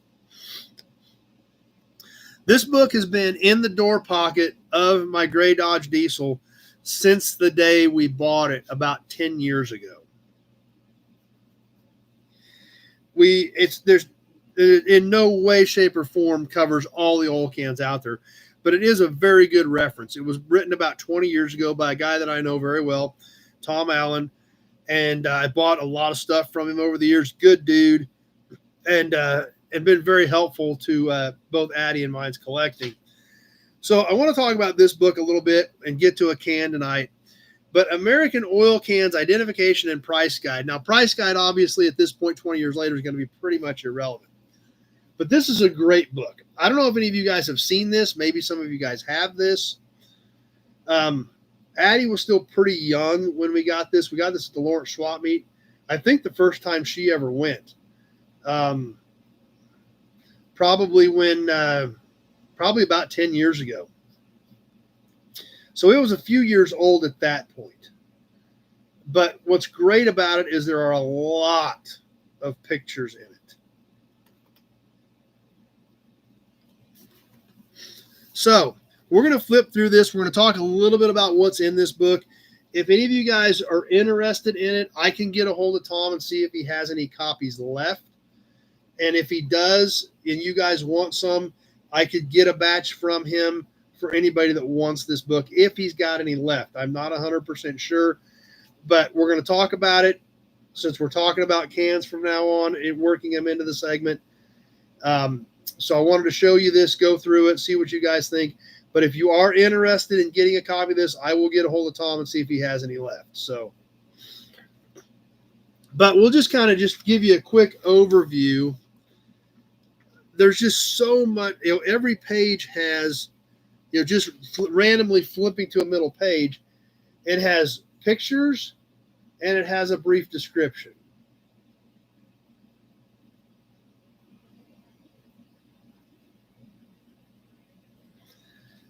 It has, and there again, it says it's got 1,100 cans in here, which is, definitely not, even close to as many oil cans that are out there.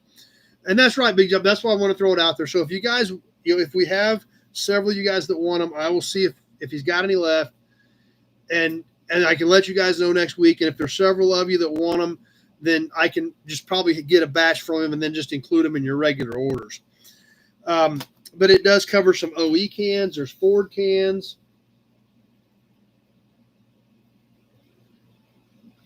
But before we'll flip through some more of them and check them out. But I kind of want to go through what Tom did with this book. He has some information about, how to use it, how he laid it out.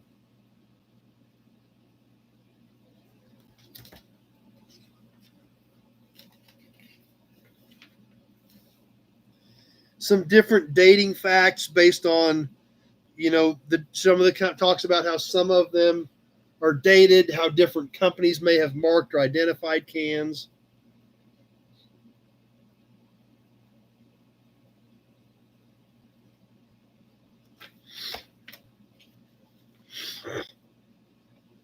It talks about different lids and seams for dating cans.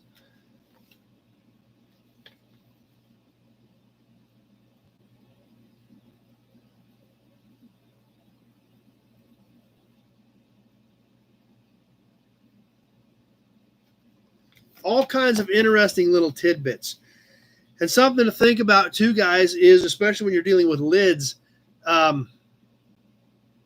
Okay, so big Job's interested in one. Like I said, I don't know if he's got any left, but I'll see how much interest we have, and I'll see if he's got that many left. And if he does, we'll get some ordered. Okay, I'm jotting down names as you guys say you'd want one. So exactly, John, definitely. Yep, just like last week, talked about the transition cans. Talks about the seams on the cans, differences in seams. Kevin L wants one.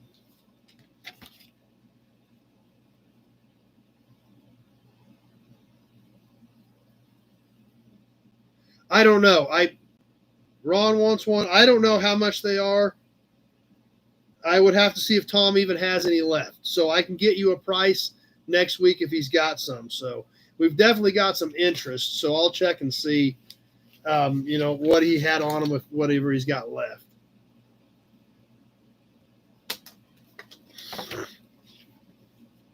Michael Brown.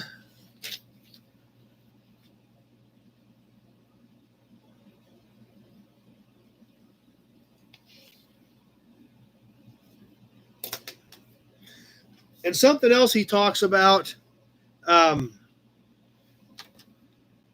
is how they cleaned up some of these images for a better portrayal of the cans. John.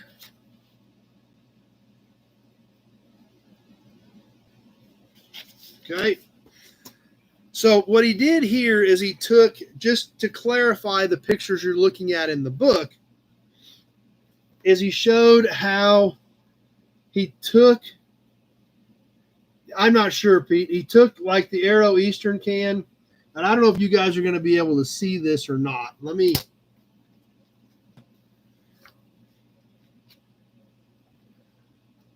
to portray these, appreciate that, Dean.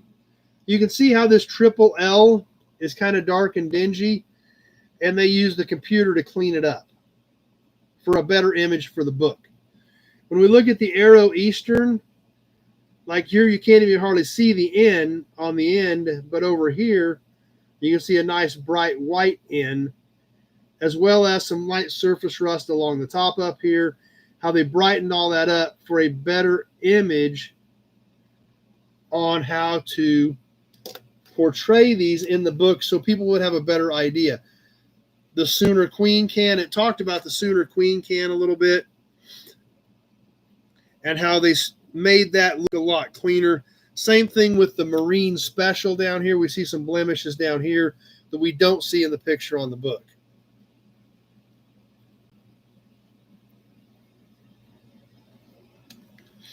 So as we're flipping through some of this, bear this in mind.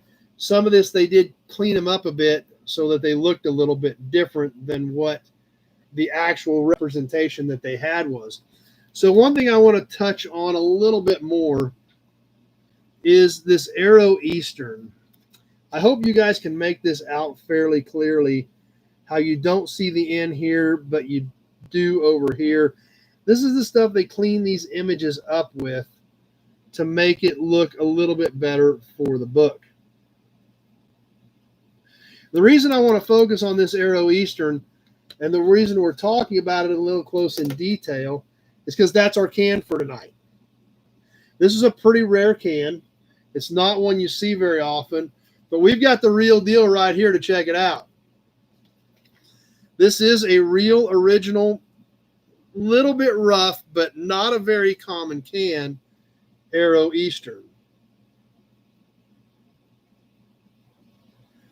Unfortunately, the backside of this can is pretty rough. Been punched at the top, but it's a great quart. It really is. Obviously, great graphics, good looking piece. Unfortunately, this side is rough, but hey, you only look at one side at a time, right? So we turn this side out. Lots of hearts flowing for the Aero Eastern. It's a great piece, and just not one that you see every day. Obviously, we always talk about the graphics are what makes an oil can. Graphics, font, design. The black, orange, and white, the airplane, like I said, not a very common can. and a really cool one.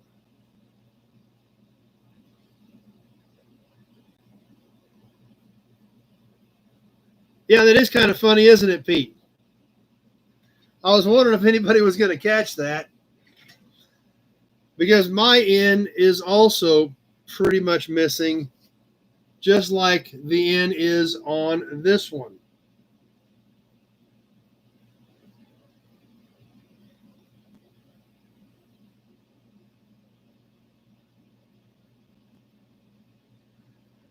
Reason being, this is this can. This is the exact can that he took the picture of. I bought this from Tom. He got a better one. This is one out of his collection. This is what he had when he did the book. He replaced it. He had this one at a swap meet. So Addie and I bought this one from him. This is the can from the book with the missing N. It's the exact same can.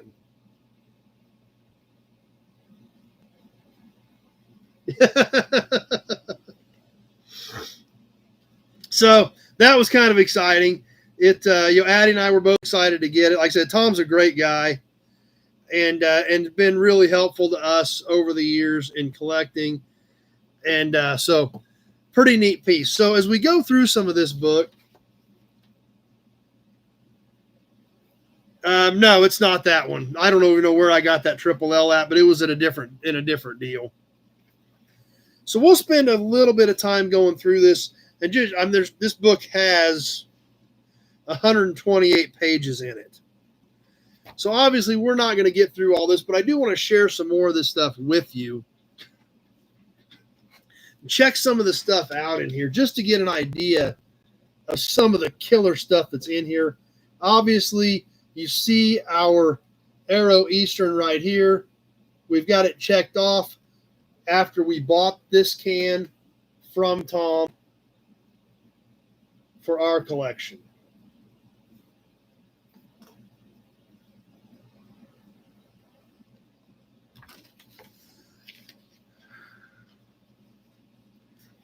I'll just flip through and grab a couple of random pages here. I love the Buick cans. Yeah. I will find out this week if he's got any left, and we'll see what we can do to get a batch of them rounded up for you guys.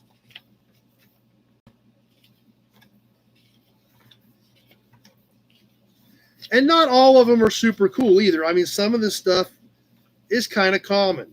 Harley cans.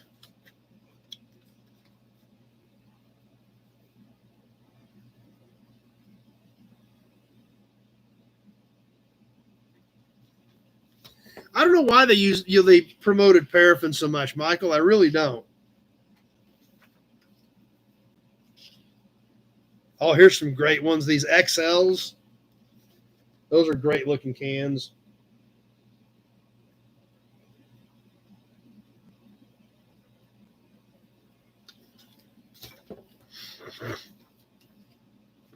Oh, Addie did not want the Jayhawk cans. She had those marked no. However, we do have one now. Anybody ever seen Jayhawk motor oil?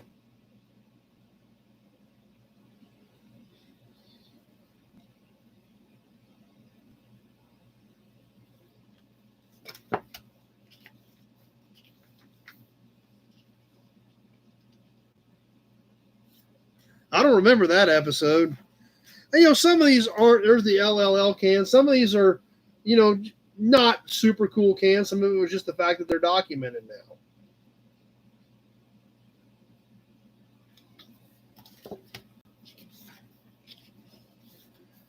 Ooh, here's some good stuff. Check these out, guys.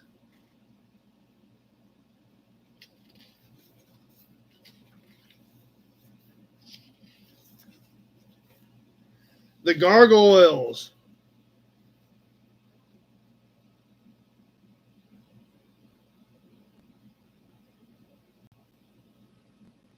I bet so, Big Job. I've got a few Harley cans, but not a lot, but I do have a few. Maybe that was it, not far. Maybe it was because paraffin was a good additive. I'm not sure.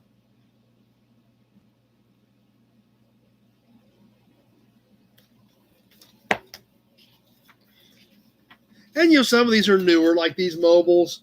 So they're not all. Not everything in here is just knockout cans, but it's still cool. And there again, it still gives you a little bit of information about them. It does, and this is a good one to look at as well, since this is kind of a more common one.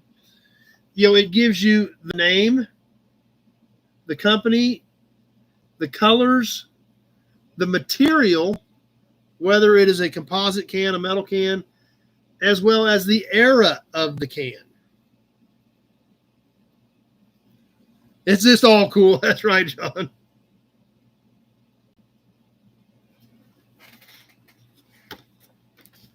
So we can look back at a couple of these real quick, just like these gargoyle cans. When we look at the era on the 30s. But yeah, Michael, this book is over 20 years old. So the values, are going to be a little bit skewed.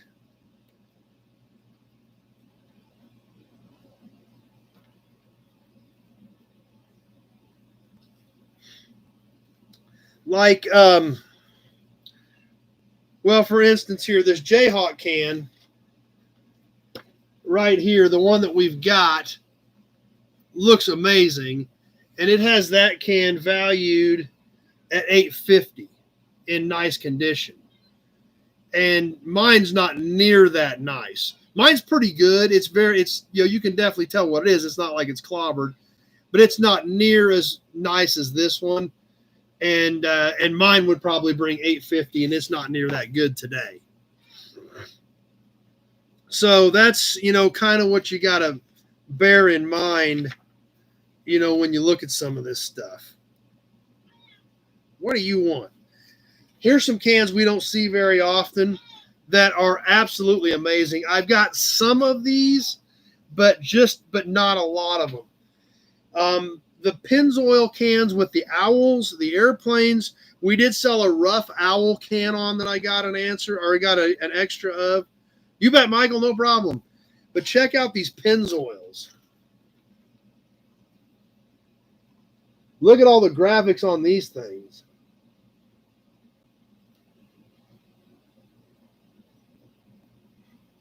What?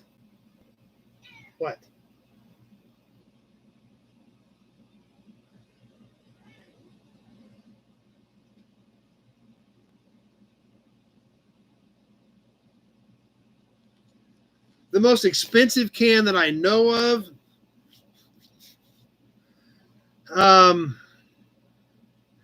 I see some stuff pop up on the internet, some cans that have brought 10 or 15,000. Some of the rare cans, it's not uncommon to see in the 2,000 to 4,000 window. But occasionally you'll see a can that'll break 10 or 15,000.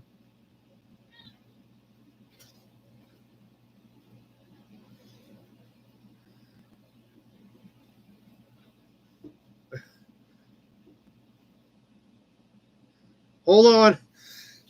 There we go. I knew it was coming. Zephyr or Cities. I bet there's some of those in here. These are in alphabetical order for the most part.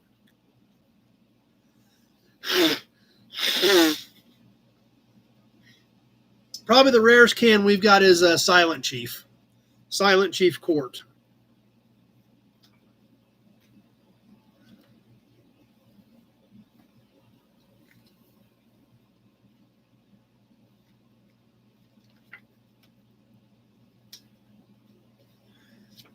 Actually, it doesn't look like there's any cities in here. I think there is some Zephyrs we'll check out at the end.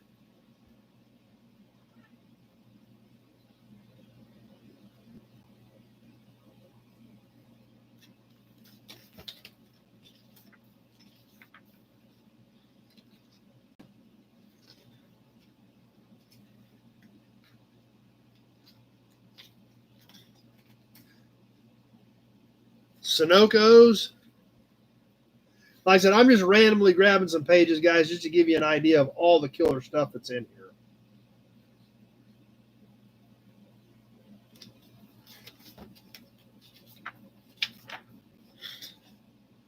Of course, Texaco.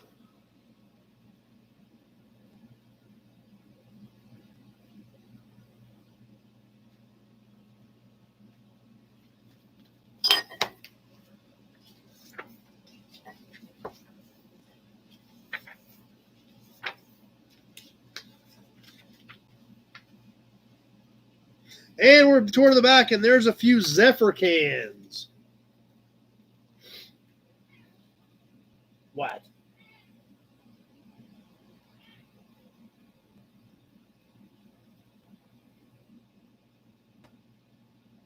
Quaker States? Yep, there's some Quaker States in here. We'll flip back a few pages. That's right, Big Job. It's awesome.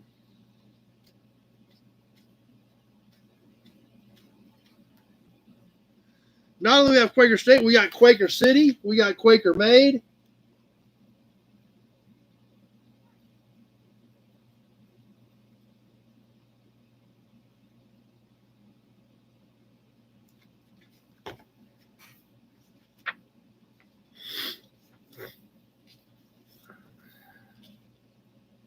Phillips, yeah, we caught some of the Phillips cans. I guess they don't have Quaker State in here. They got skunk oil.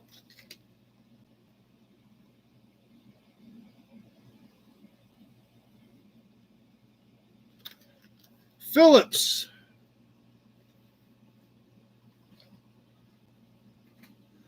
Let's catch a few Phillips cans.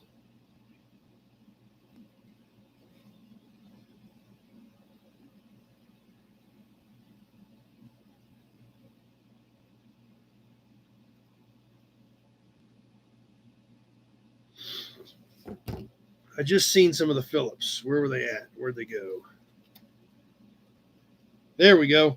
Lots of Phillips cans. The earliest Phillips listed here is 34. Going back to the old orange and black. Yeah, sometimes you wonder, John, don't you? We did the promo and the brochure. Yes, Jeff. We're into oil cans now. We'll show you the promo here real quick in just a second.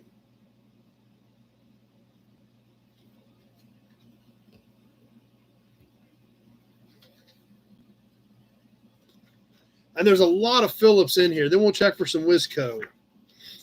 And like I said, some of these Phillips aren't necessarily all that cool, but some of them are. But there again, you got the information when you find a can if you want to see the era and stuff on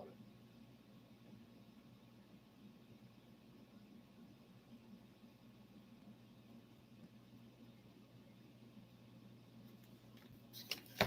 Promo real quick. There it was, Jeff. Orange 1974 Corvette Coupe with a 454. So you can go back and catch a little more of that here in a bit. Wisco. Any other cans you guys want to see if they're in the book? Throw them up there real quick. Valvoline. We didn't talk about Valvoline.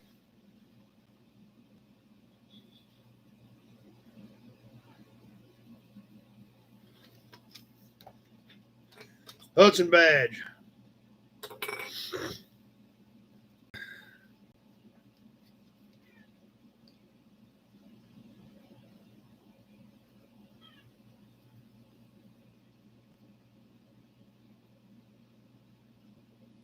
Nope, no Wisco.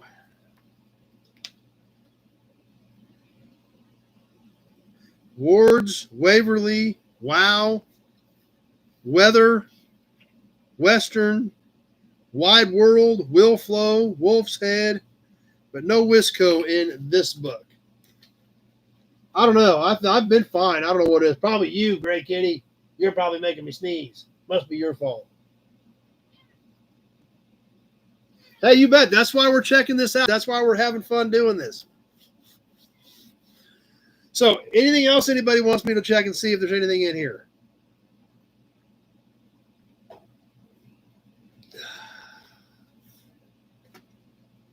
You know, there were so many small oil companies back then.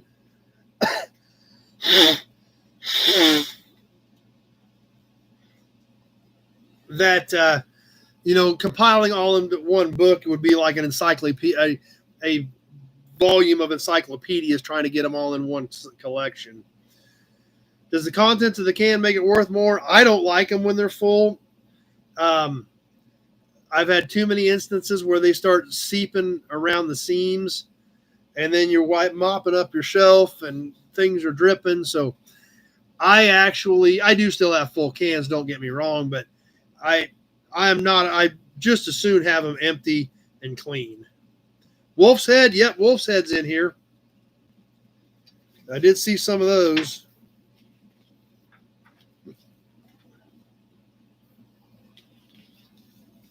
Right there with some Wolf's Head.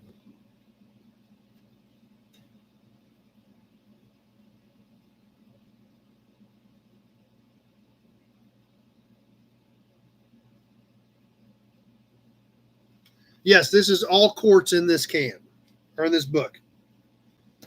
1,100 quart cans is where the focus was at on this particular book.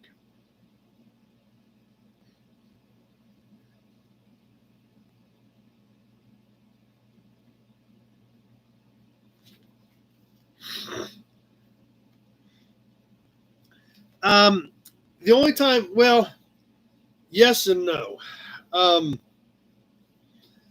Was different types of fluid types worth more? Not necessarily the fluid type. However, if it was a can where they didn't make as many as that type of fluid, then maybe that makes that can more rare than a conventional motor oil can. Maybe transmission fluid had a specific logo and they didn't make as many and they weren't as common as a regular oil can. That type of thing, I could see them make them more valuable. Now, the rarest can that I've got, Dad and I found in a salvage yard in Hutch about 35 years ago. And believe it or not, it is a 1 quart can. They're extremely hard to find, and that's our Silent Chief. And believe it or not, those cans, and there was a couple batch of them found. We had 3 or 4 of them that we found on that deal. There was supposedly a few more found at that point in this salvage yard. We found these in an old school bus.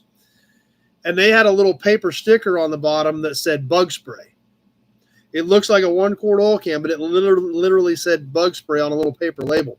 Now, the paper labels on mine is gone, and even the other ones that I've seen pictures of, you can see where that label was at, but it's not there anymore. Snowmobile oil, that's cool. I'm glad you're having fun, John.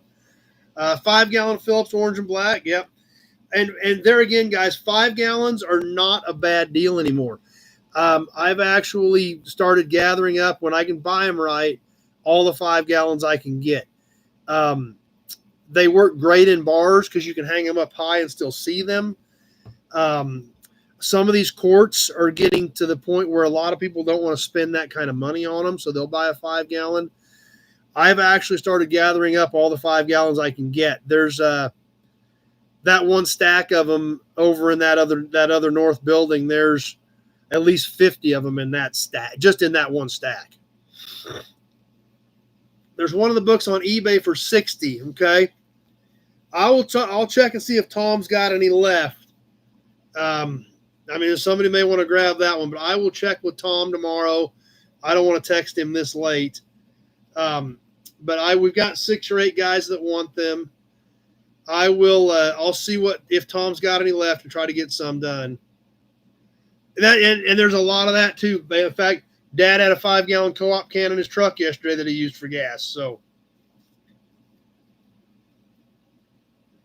Petroleum, no, the 5-gallon Petroleum is over in the other building. That is an amazing can.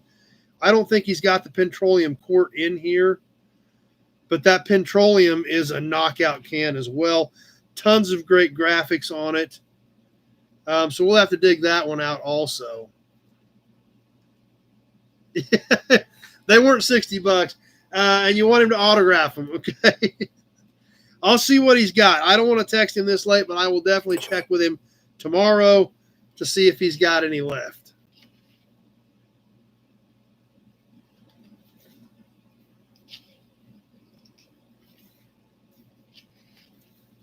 No petroleum quartz in here, but I do have a.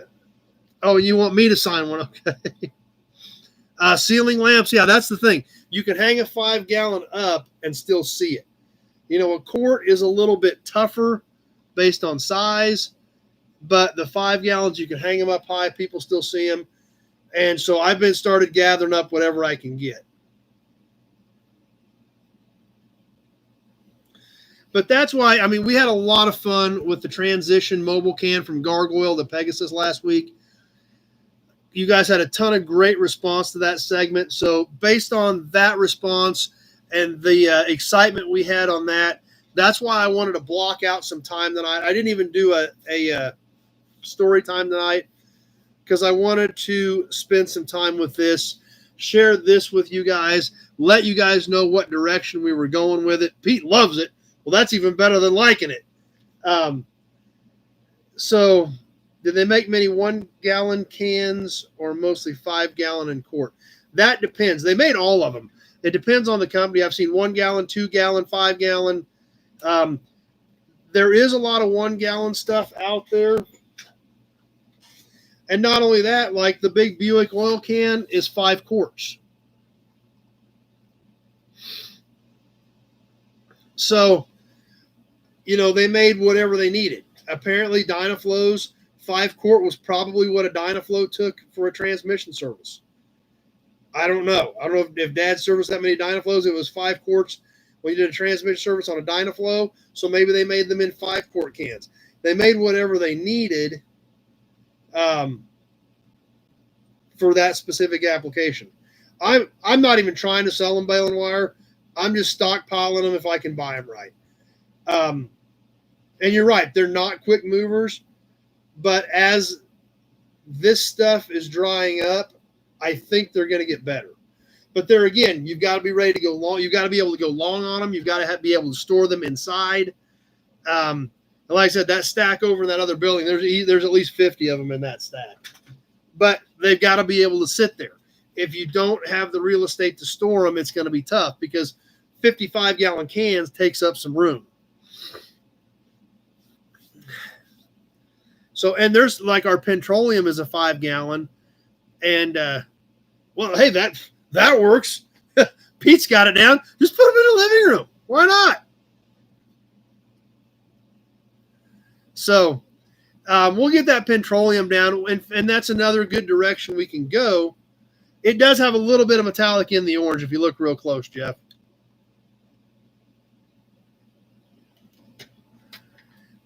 Along with doing the oil cans, we can also talk about the different sizes. That's a great direction to go, guys, as we're talking about this stuff. Obviously, this book is quarts, but we can expand that as we talk about the different sizes, the different availabilities. And it was kind of whatever they needed for that particular application. Sinclair's, let's look right quick. I don't remember seeing Sinclair in here, but we're going to check.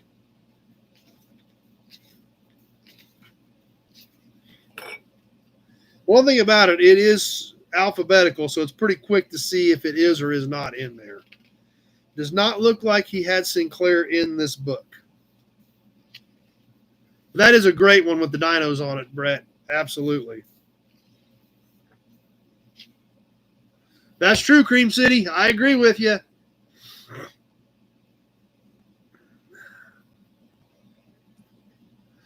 So anyway, lots of different directions that we can go with the can thing, and I'm glad you guys are having fun with it.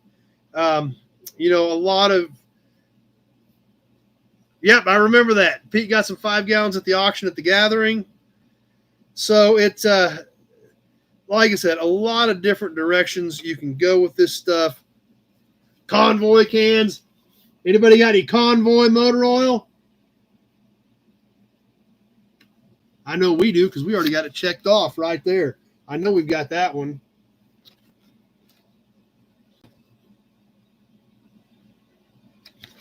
Kerr McGee may not have made the book. That's true. It may not have.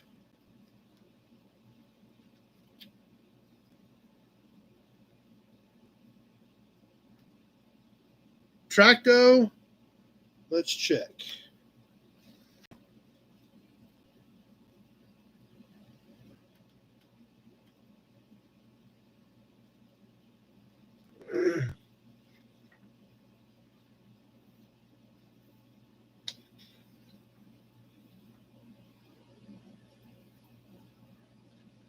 Inco. No Kerr McGee.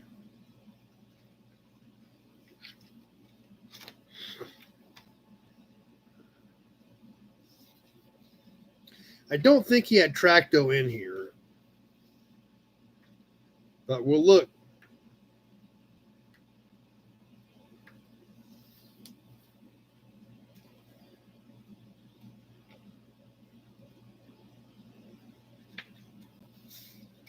No Tracto. But holy cow, look at this Tyopet motor oil. Look at these right here.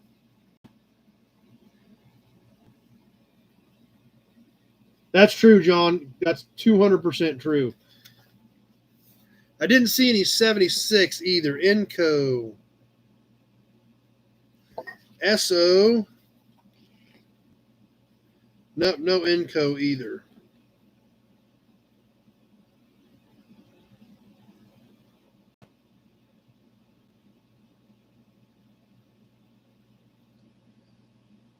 So anyway, guys, like I said, this can go forever. But a lot of great stuff.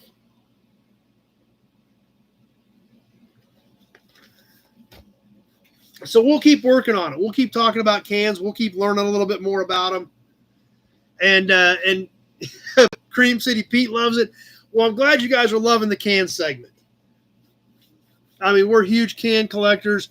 This case right behind the monitors right here, several cans in there, including some of our really, really hard to find cans.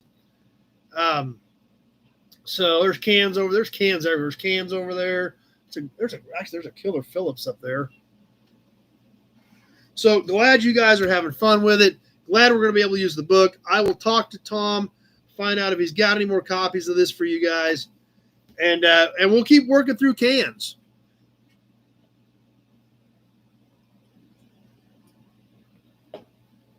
So anyhow,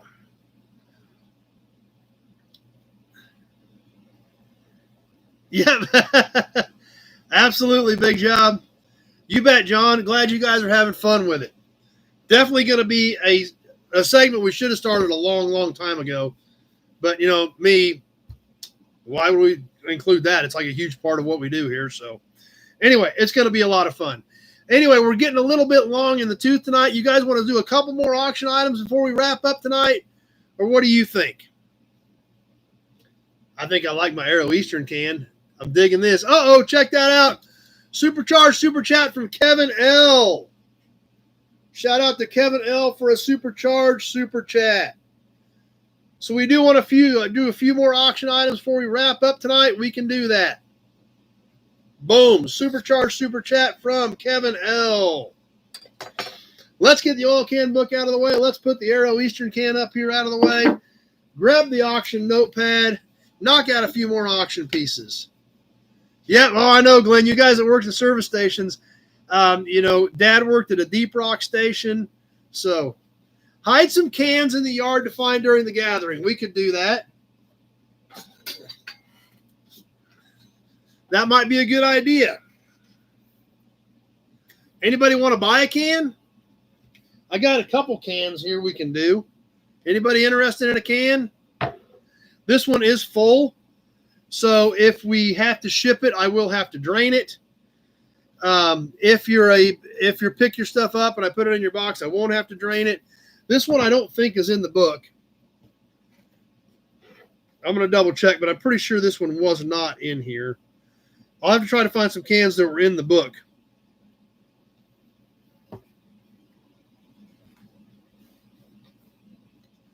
No, not in the book.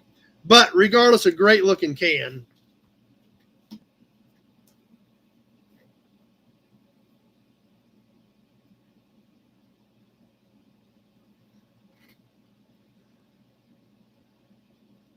Okay, Addie just sent me something too. We need to talk about Deep Rock. Maybe next time Dad's on, maybe he can talk about the Deep Rock station and their pet that they had at the Deep Rock station. So, what are we going to sell a can though?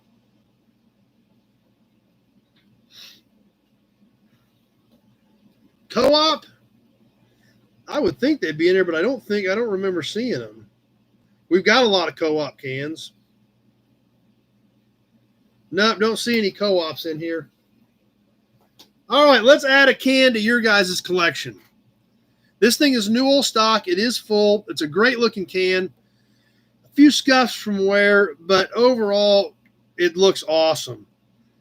This is an all-metal ribbed can, 1 quart, for Champlin LPG, liquefied petroleum gas motor oil.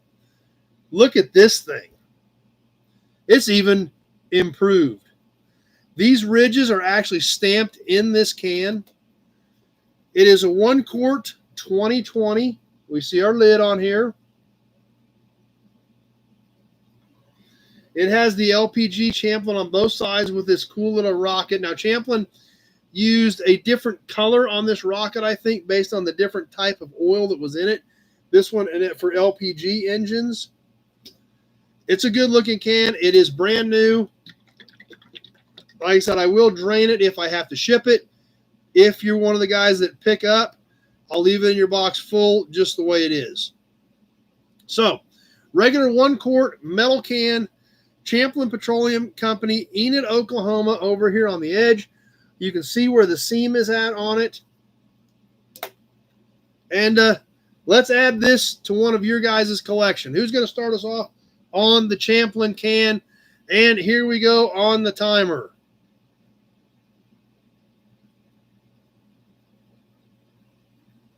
John, 10. It does look kind of like a soup can. That's exactly what it looks like. Ron at 35.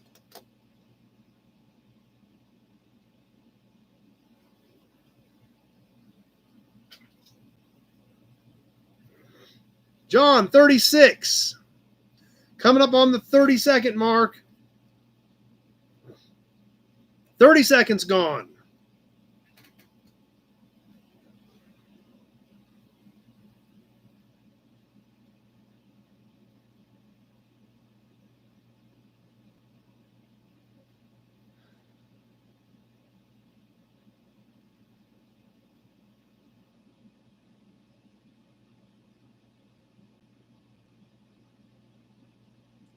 That's right, it is crickets. We'll see what's going to happen. 1 minute gone. 30 seconds left. Big Job's liking the cans. I love cans. Addie and I love cans. We've had a lot of fun with cans. We like to buy cans. Balin Wire, 45. Ron, 55. Coming down to the end, about ready to wind it up. Ron at 55. And that does it. Ron at 55. It's a great looking can.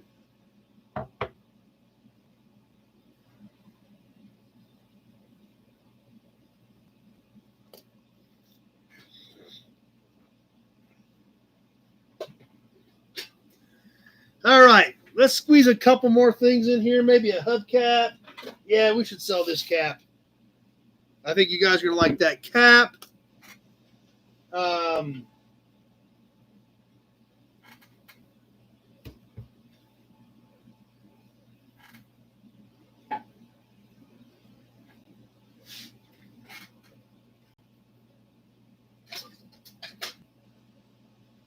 Let's do a couple more things here real quick. Then we'll get ready to wind things down. Everybody's up for another a cap, though, right? We've done 2 caps tonight. We up for another cap?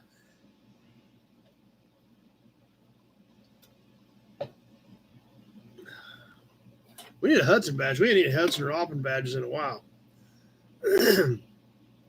All right.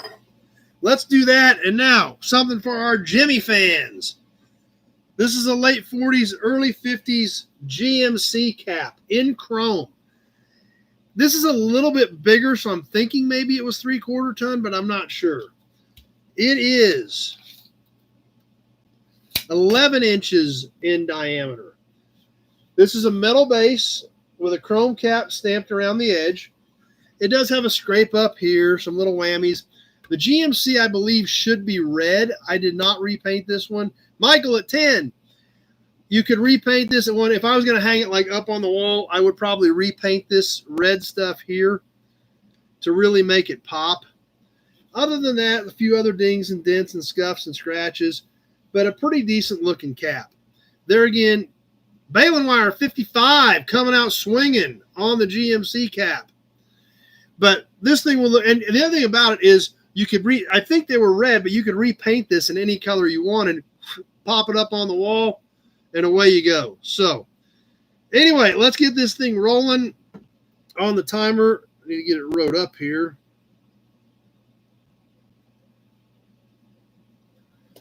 And we're live. Baling wire bringing out the big guns.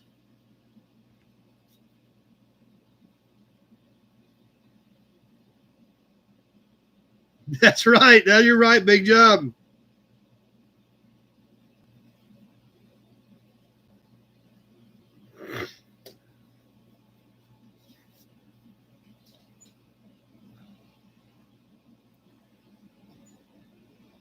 Past the 30-second mark, heading up to that 1 minute.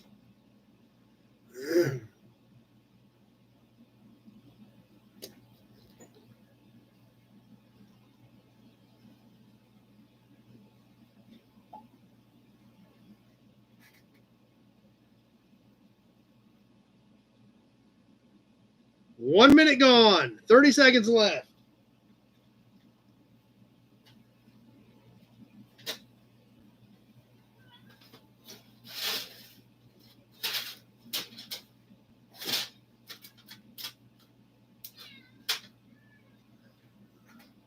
Baling wire at 55 as we're ticking away.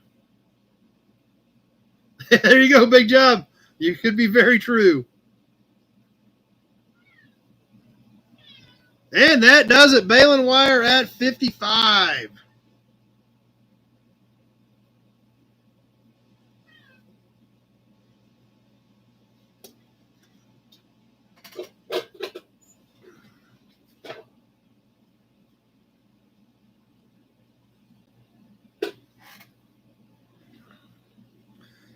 All right, let's do. We haven't done a tire ashtray yet. We've been doing a few of these. These have been a lot of fun. This is an old looking tire, a Firestone Deluxe Champion, gum dipped. That shows you this one's got a little age to it. Check this one out. This has got to be what, early 60s. Firestone down there in the bottom of the ashtray. There's some truth to that statement. Big job. Check out the tire pattern on this. The sidewall. Kevin L at 10. Up here, Firestone Deluxe Champion is what it says along here. And over here on the other side, Glenn 15. Gum dipped with the Firestone logo right up over here. Obviously a rubber tire with a glass insert. The insert does pop out. Brett 56.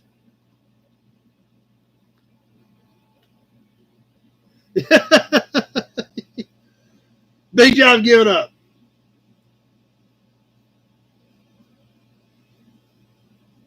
That's true, John. The reason I'm selling these off is I've got several that I am keeping. I found another batch of them, so that's why I've been able to work them in here. Just past the 30-second mark.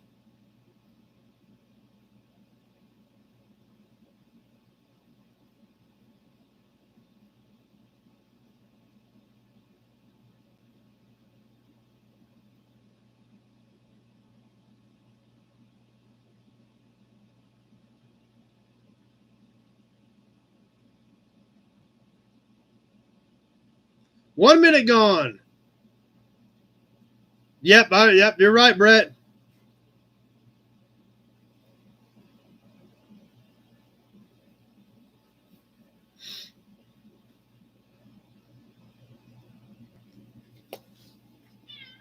What?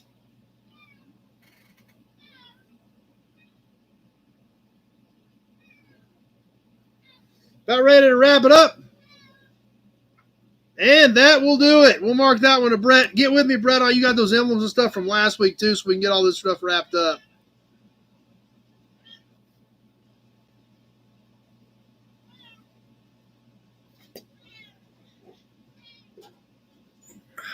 What?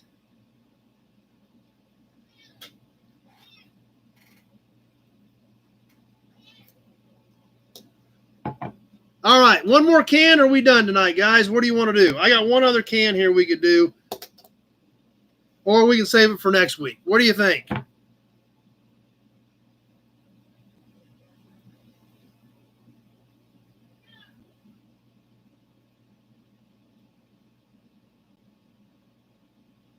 Oh, the 56 was for the okay. So that was that was for the last piece where it was late that popped up.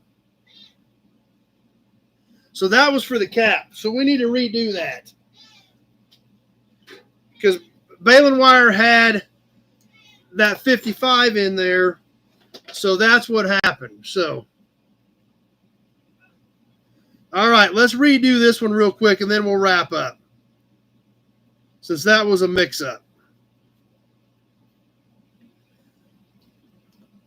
Okay, let's start over. And you remember, just like Bailwire said, and half the guys sitting at the counter were smoking cigarettes while they were sitting there. All right, back to the Firestone. That was an old bid. Let's start this one off. Who was on this before Brett? Kevin L. at 18. We'll go back to Kevin L. at 18, and we'll start over. Kevin L. at 18, Glenn at 20.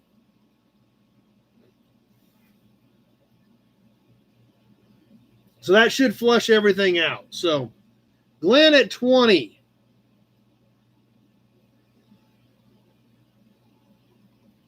What are you doing, Great Kitty? Meow. Meow.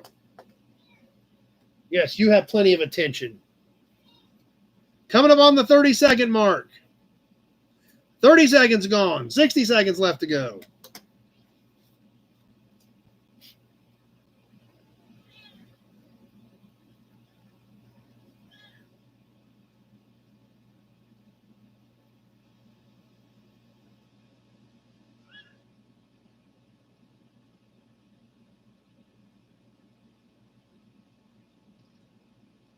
Sounds great, Michael. Glad you made it tonight. Coming up on 1 minute, Glenn at 20. I think you are trying to bid, aren't you? You're being noisy. Glenn at 20. We're past the 1 minute mark. We're about ready to wrap up tonight. Last piece. Here we go. Glenn at 20.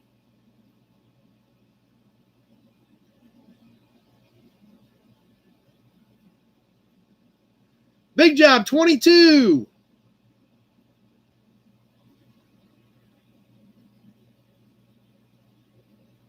And that does it. Big job at 22.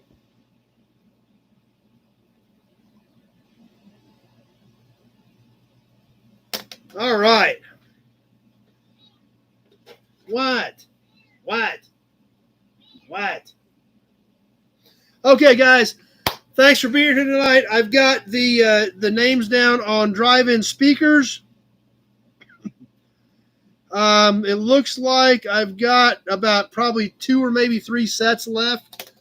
I've got like 4 or 5 names down. So I've got, like I said, I think I had half dozen, maybe 7 sets. So if you want drive-in speakers, you want to add them to your payments of whatever you're doing, yeah, no problem, Brett. That happens sometimes. I'm glad you caught it and let us know. So if you want the drive-in speakers and you want to just add them to your order or send them on a PayPal, just add them to the note. I've got the guys that spoke up and said they wanted them wrote down. If you didn't but still want a set, let me know because I should have a couple of more sets left. I will check on the American Oil Can book for all you guys. Glenn says hit the like button. I appreciate that.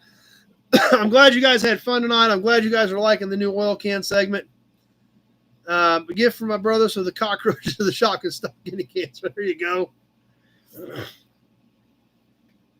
So anyway, that will wrap us up for episode number 273. How crazy is that, guys? Had a lot of fun tonight with Zach buying that little cap and donating it back. That was a lot of fun. Zach even, came up with the idea and had everything. And that was a lot of fun doing that. I love it when you guys come up with your own ideas to help contribute to what we're doing here, because that's what this is all about. And that's what makes it fun. So anyway, had a blast tonight. Thanks for all your guys' participation, the comments, the chats, the participation in the auctions. If you want in the raffle, like I said, we got a couple weeks left, giving away all these valve covers, because just like Heather said, you got to love valve covers, right? Right? That's what I thought. Thanks, Big John Moore, the Johnny Carson comments. I haven't seen that one in a few weeks, but I try, guys. I do try to do a good job for you. I'm glad you guys appreciate it. The super chats are awesome. I always appreciate those. You guys are willing to throw a few bucks at what we're doing here because you're enjoying it enough that you feel it's worthwhile. So having a lot of fun with that as well. Be sure to get into the raffle. And as always, if you want to round up for Pioneer Village donations for next year's car sponsorships, just put a note on there, Pioneer Village or PV cars or something, or PV, an extra $2 or whatever it is. And I will, I always print that receipt. If it says PV or Pioneer Village, I print an extra copy of that receipt. No problem, Brett. No problem. We'll get her straightened out. I just happened to see him on the shipping bench when I walked by tonight, so that's what reminded me they were still here. And then I print an extra receipt that says Pioneer Village. I keep them clipped together. We're doing 5 cars now, so that means we need another $500 for next year to help them with their cause, maintain our Nobody sponsorship. And so that's just, if you guys want to do that, just put it on there so I know. Thanks, Tony. The one closest to Heather right here or down below? Which one are we talking about there, Balin Wire? Because this one is Cadillac. This one is Chrysler Spitfire.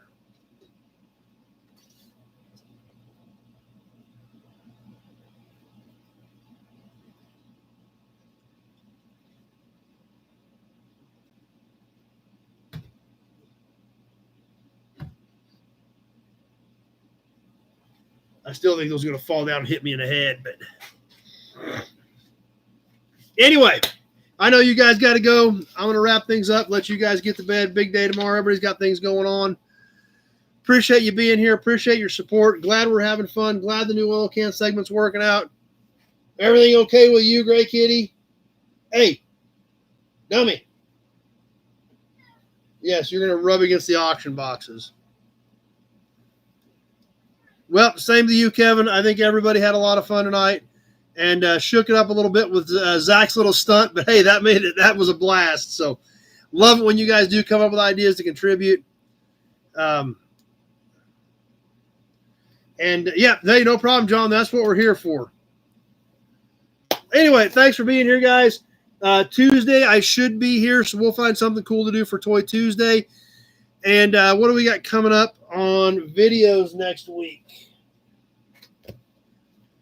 Public videos coming up next week will be some Ford pickups. Ooh. Wednesday, the public video is going to be the engine shop from Auburn Cord Duesenberg. And there is some stuff in that video that I bet a lot of you guys haven't seen. They have a Cobra engine they're building. Open some of my boxes. For Toy Tuesday, Big Job? Yeah. Pete saw it. You members have seen it. Is that not awesome, Pete? Has anybody ever seen the inside of a Duesenberg dual overhead cam straight 8? That's how crazy this thing is. This Cobra motor, the Shelby small block Ford built by Shelby with the transaxle and the snake's nest headers, the Auburn engines, the dual overhead cam doozy. I mean, it is off the charts, guys. If you like engines, that video coming up Wednesday is going to be awesome. And I'm glad I forgot some of you guys did see it in the members' videos. It is neat. So that's coming up Wednesday night. We have some four-wheel drive Ford pickups coming up Friday night for new inventory. We'll have some new stuff up for members this week as well. But a lot of exciting things happening. One more Hudson badge, one more Auburn badge. Let's wrap things up tonight. We'll see some of you Tuesday evening for some Toy Tuesday, and we sure hope to see you all right back here. Same bat time, same bat station next Sunday night for some more Gearhead Interactive live chat. Thanks for watching, everybody. Had a great time tonight. Glad you were here and hope you enjoyed it. Thanks for watching.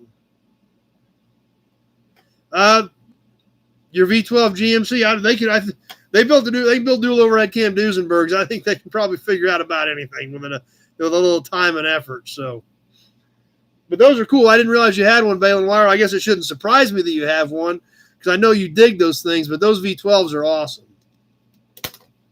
So anyway,